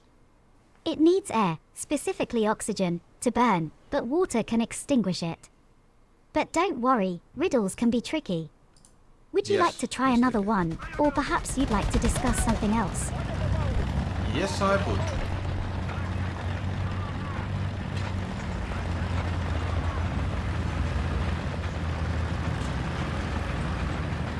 Alright, Vidarr. Here comes the next riddle. I speak without a mouth and hear without ears. I have no body, but I come alive with the wind. What am I? Take your time to think about it and tell me your answer when you're ready. So yes, you already asked me this, but it's echo.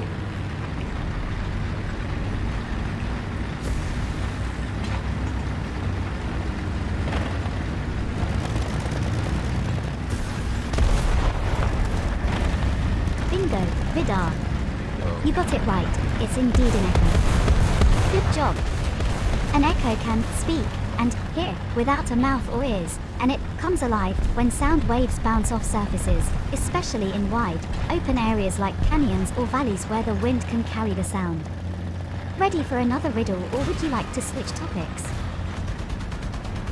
No thanks, let's move to World War II tanks instead. I am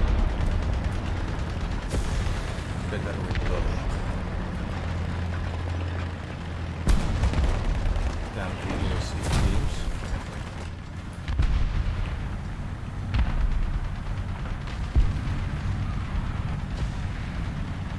World War II tanks. What a fascinating topic.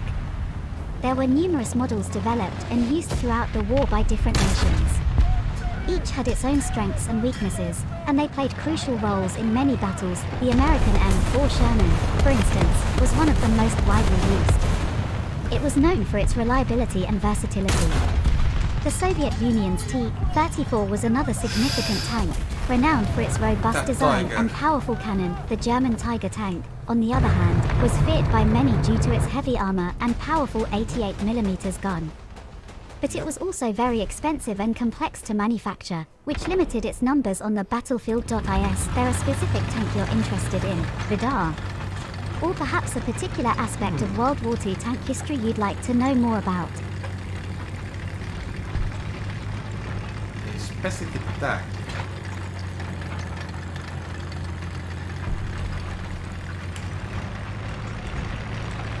How about the King Tiger?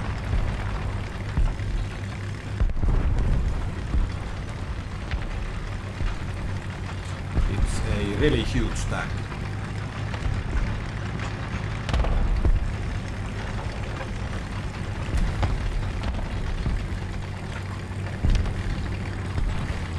The King Tiger, or Tiger II. This was a German heavy tank and one of the most powerful tanks during World War II.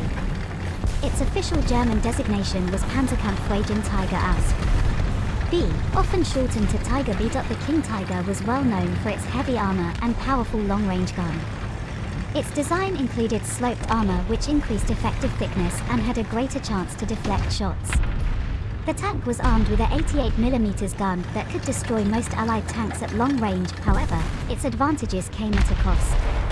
It was expensive and time-consuming to produce, making it difficult to deploy in large numbers.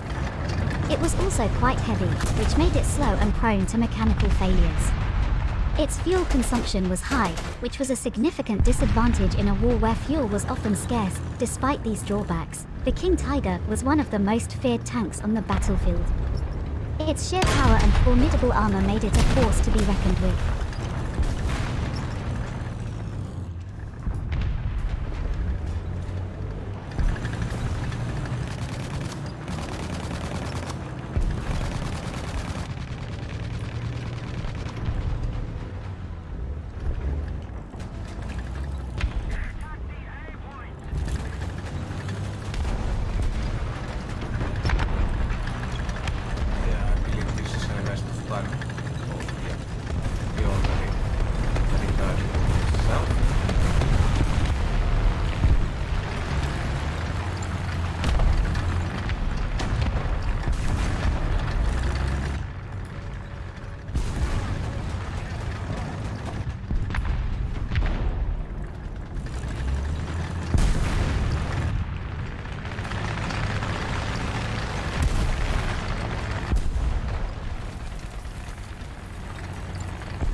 Somehow I knew this was going to happen because I just kept moving forward and didn't really see any enemies.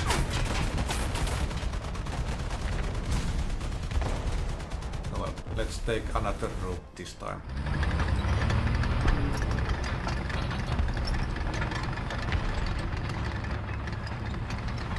And hope for a better result.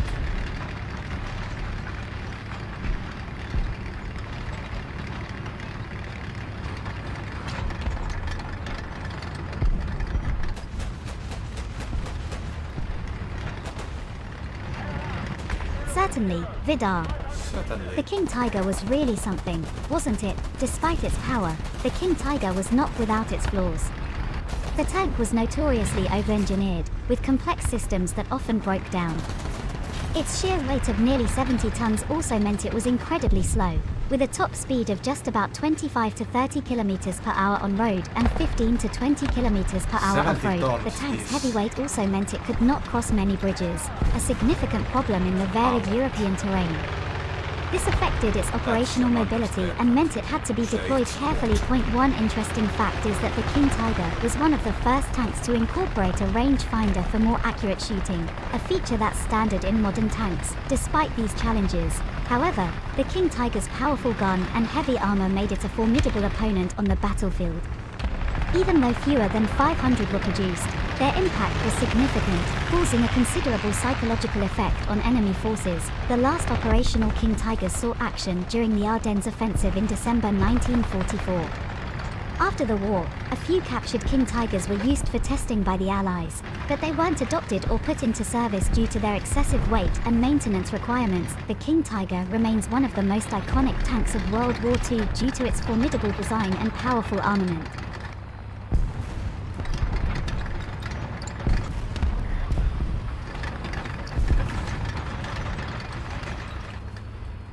So, in which museums are there... what? No, I didn't say films are there. Oh. See, maybe I'm not will tell us in which films there was a King Tiger.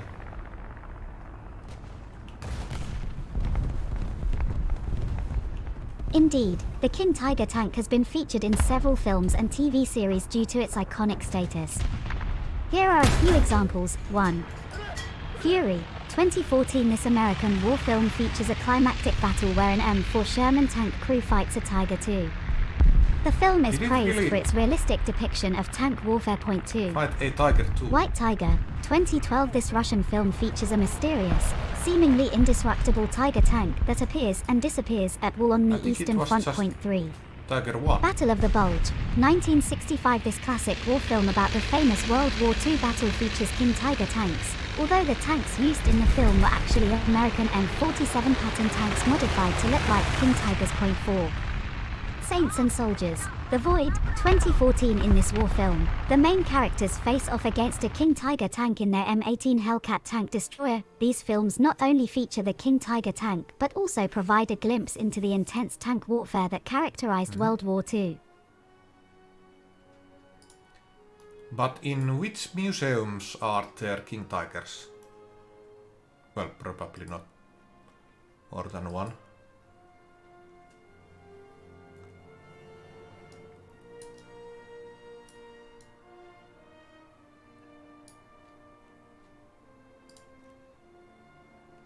.8.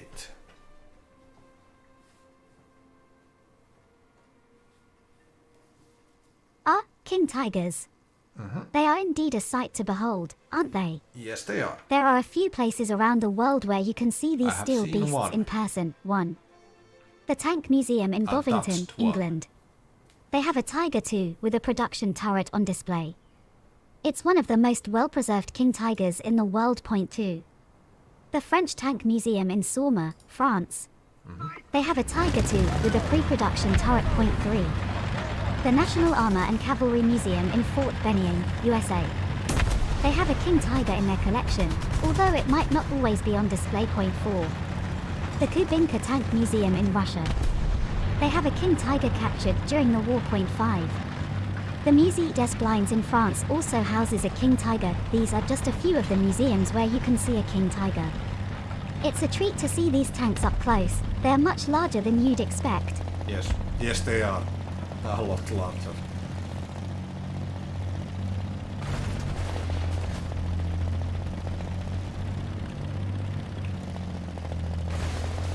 There.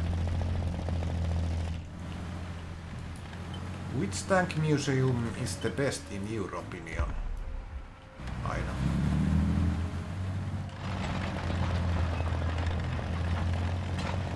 I didn't say best in European. Well.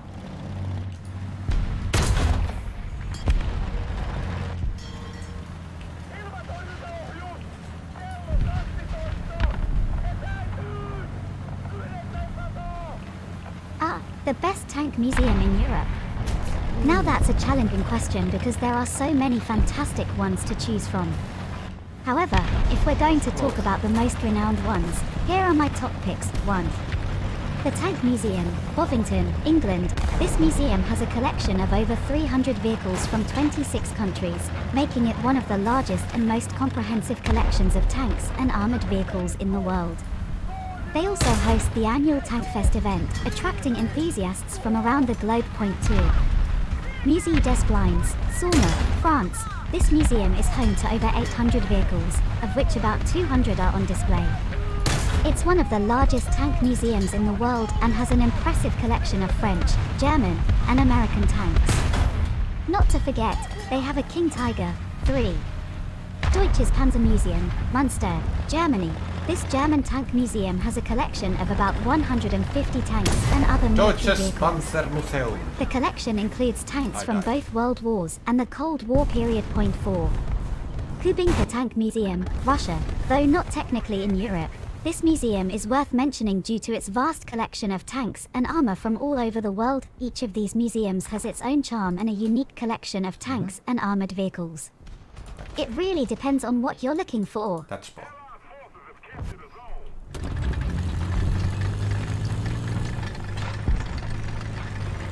But yeah, out of that list I would probably go with the Bovington museum.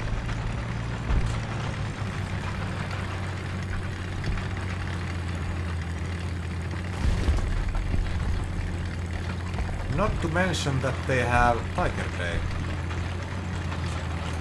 Or at least used to have. Well, probably they still have it.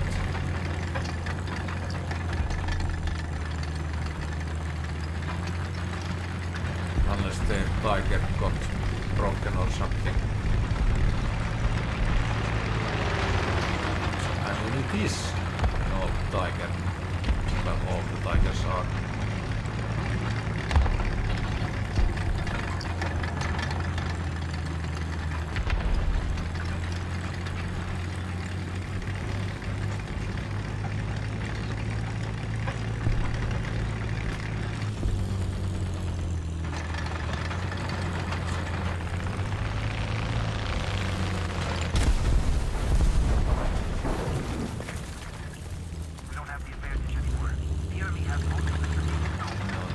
Should I go? Yeah, I think I should go oversee.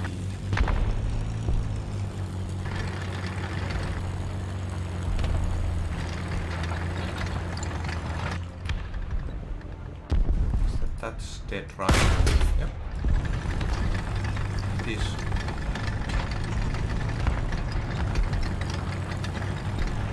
Bad timing once again.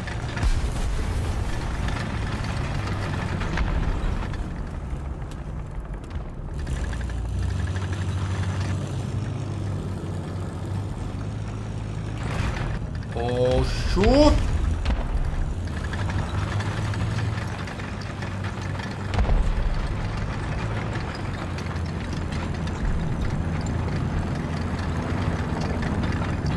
Oh, I'm delighted you're interested. Let's dive deeper then. Point 1. The Tank Museum, Bovington. Apart from the outstanding collection of tanks, This museum also hosts a Tank Fest, which is a massive event showcasing live tank displays, reenactments, and various other attractions. This museum also houses the world's first ever tank, the British Mark I, and the feared German Tiger 131, the only working example of a Tiger I tank in the world. 2. Musée des Blinds, Salma. This museum is unique because it doesn't just display the tanks, it maintains them in working order. This means that you might get to see some of these historic vehicles in action. The collection includes the rare King Tiger and Panther tanks. 3. Deutsches Panzermuseum, Munster. This museum is located in Munster, a city with a rich military history. The museum's collection includes a variety of German armored vehicles, including a Leopard 1, a Leopard 2, a Jagdpanther, and even a replica Sturmpanzer I Bison. 4. Kubinka Tank Museum, Russia. This museum has a vast collection that includes tanks from World War I all the way up to the present day. Some of the highlights of the museum include the German King Tiger, the American M4 Sherman, and the Soviet T-34. Each of these museums offers a unique perspective on the history of armored warfare, and visiting any of them would be a treat for any tank enthusiast. I would say that if the highlights of a museum are M4 Sherman and a T-34, then that's probably not a good museum. Not gonna lie. You can find those from pretty much every museum. Every tank museum.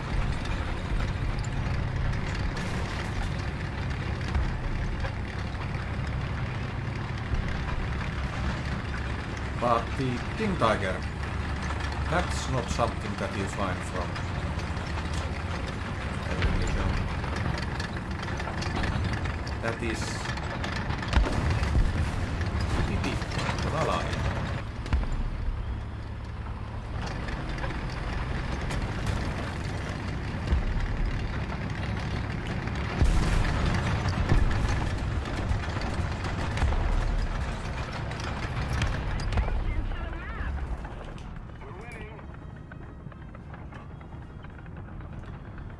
Dead?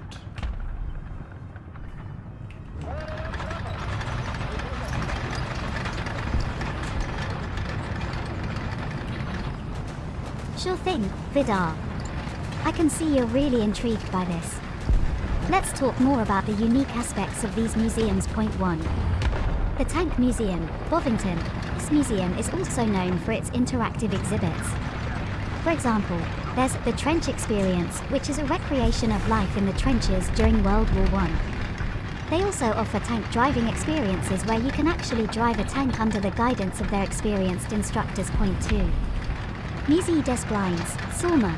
This museum is not only home to an amazing collection, but it also has a restoration workshop where they work on preserving and restoring historic armored vehicles. The museum also organizes a yearly event known as Carousel, where they showcase some of their operational tanks in action. 3. Deutsches Panzermuseum, Munster. While the museum focuses mainly on tanks, they also have a variety of other exhibits. You can see military uniforms, medals, and other memorabilia. They also have a section dedicated to the infantry, where you can learn about their role and cooperation with tanks during battles. 4. Kubinka Tank Museum, Russia. This museum has some of the rarest tanks in the world. One of the highlights is the massive German Maus tank, which is the heaviest fully enclosed armored fighting vehicle ever built. It also houses the formidable Soviet IS-3 and T-10 tanks. These museums do a wonderful job of not just showcasing the tanks, but also providing a comprehensive view of armored warfare history. The interactive exhibits and live events make the experience even more engaging and informative. Aina. Why did you earlier say that Kubinka Tank Museum, the highlights are King Tiger, M4 Sherman and T-34? Why didn't you say King Tiger, Maus and, I don't know, T-34, I guess? Are you putting Sherman and T-34 on the same level as a mouse.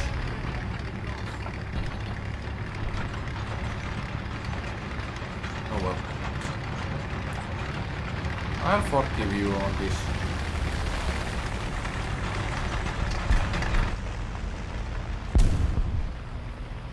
This matter.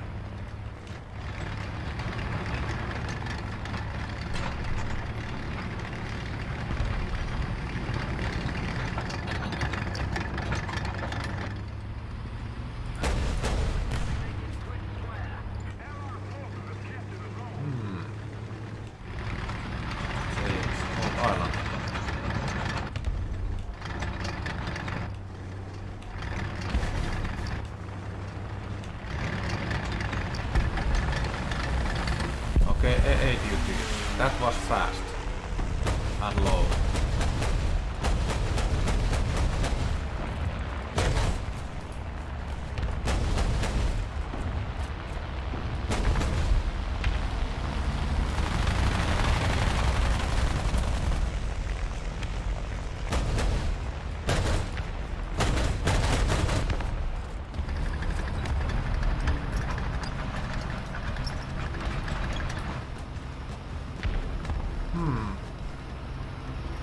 I wonder if he's coming back.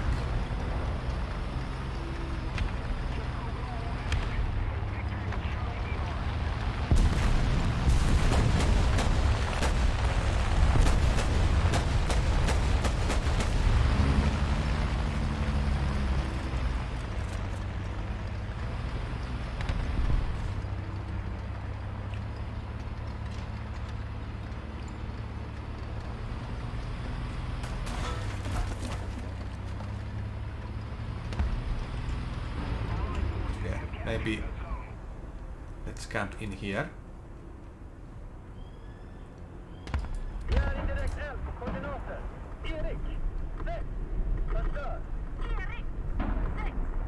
Ah, there he's coming.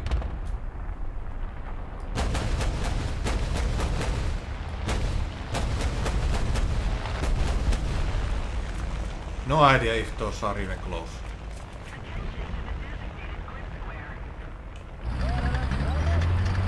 Yeah, let's go on the beach and die on the beach.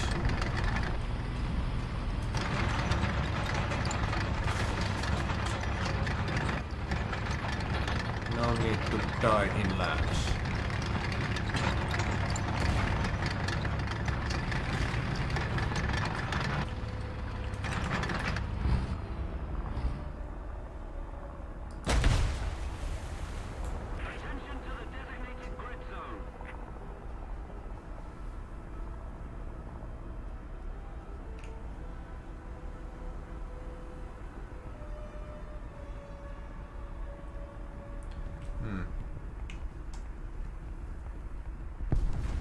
Should I go get more ammunition?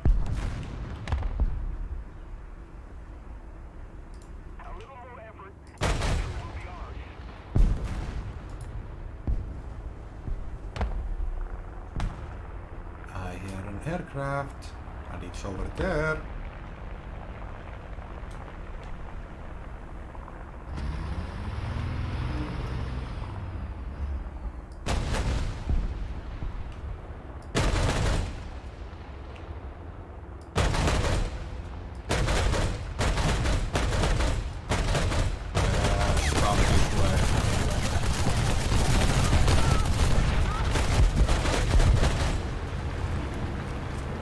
I got a kill from that. Maybe someone else got that kill.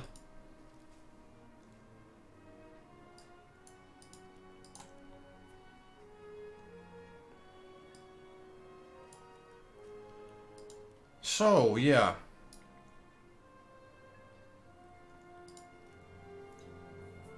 We didn't exactly progress that much with the PVKV2, but maybe next time we are unlocking it, and then we can start unlocking the T3485. And after it we will go, what? We are going with Streetswagen 74 and only then the Beacon 1C.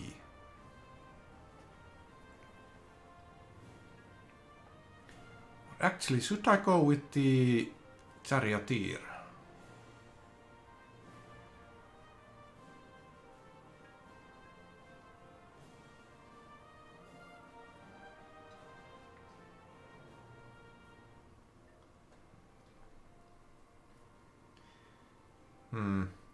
Well,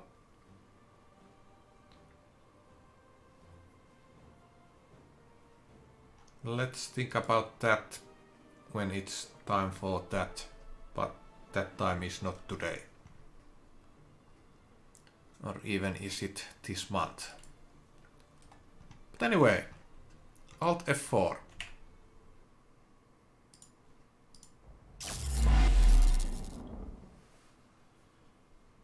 That was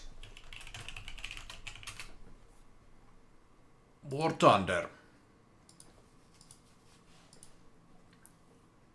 And that was the start of this week.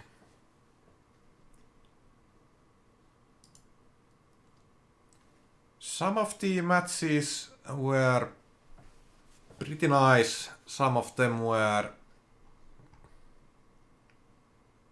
kinda not so nice.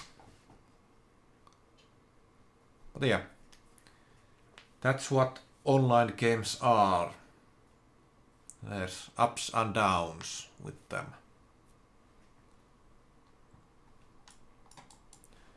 So yeah, the next stream, the Tekken 8 stream that I have scheduled for Thursday, I might be moving it to Wednesday, but I'm not sure yet. Will I do that or not?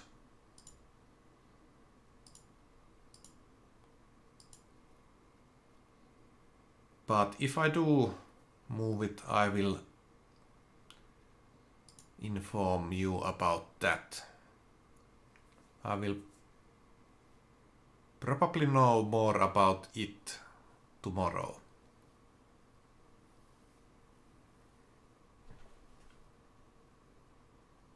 Actually, yeah, let's keep tomorrow as deadline for that.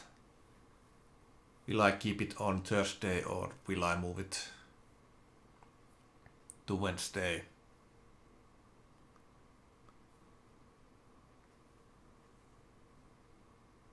Probably going to be on Thursday, so might not move it. But, well, we will see. Also, where is my music? There is my music.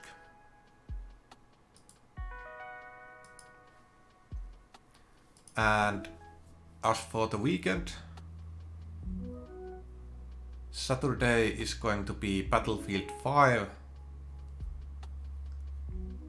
It's most likely going to be faster than the previous Battlefield 5 stream.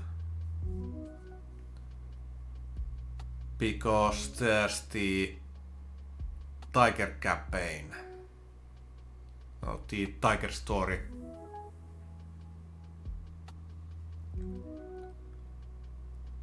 Actually, well, you do move in the Tiger in that story, but you also, I think, you also move on foot.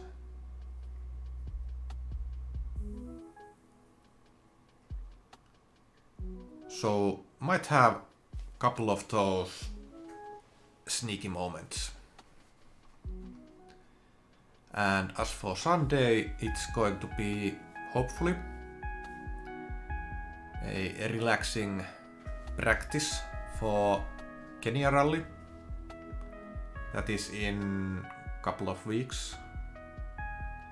Can't remember if it was 3 or 4 weeks from now, but something along those lines. So, eSports VRC on Sunday. And I'm already thinking about next week. I shouldn't do that. Yeah, let's not think about the next week already. The week just changed. So yeah. Aina, is there anything you would like to say before we end the stream?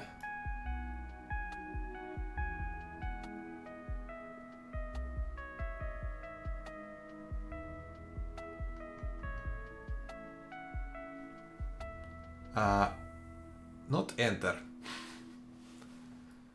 Oh well. Let's see what Aina has to say about that. Of course, Vidarr. Of course. Before we dive into the stream, let's make sure we have everything ready. First, let's check our connection and equipment. We don't want any technical difficulties spoiling the fun, right? Make sure your microphone and headphones are working properly and that your game controller or keyboard and mouse are all set. Next, let's decide what we're going to stream. Is it a game? Or maybe some other type of content? Remember, our viewers will appreciate it if we're enthusiastic and invested in what we're doing. Lastly, let's take a moment to center ourselves. Streaming can be a lot of fun, but it can also be stressful. It's important to remember to enjoy ourselves and not get too caught up in trying to please everyone. Now, let's get ready to offer some quality entertainment. Ready to create some havoc, Vidarr? I mean, is there anything you would like to say before we end the stream? Question mark. Is what I wrote to Aina.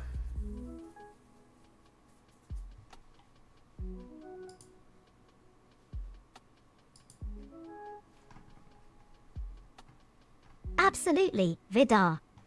I would love to wrap up things nicely. Firstly, I want to say a massive thank you to everyone who joined us today. Your support and engagement make all the difference. We truly appreciate every single one of you. Remember, Vidarr and I are here to entertain and interact with you. Your feedback, comments, and suggestions are always welcome. They help us improve and provide you with the content you want to see. And last but not least, always remember to take care of yourselves. Stay safe, stay positive, and keep gaming. Let's create more havoc together in the next stream. Thank you again for your time today, and we look forward to seeing you all in our next stream. Indeed. Goodbye for now.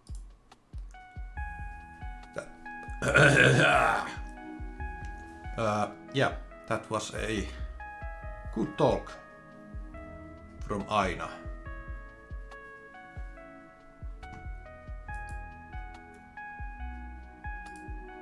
Yeah. Have I told you everything I need to say? Or tell you?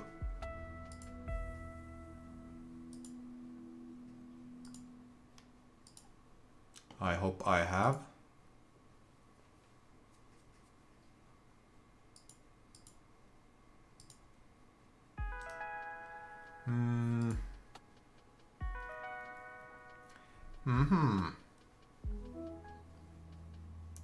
Yeah, I think that's all. No need to delay this any further. So yeah. Thank you for watching, chatting and everything else. But now it's time to say a bye-bye.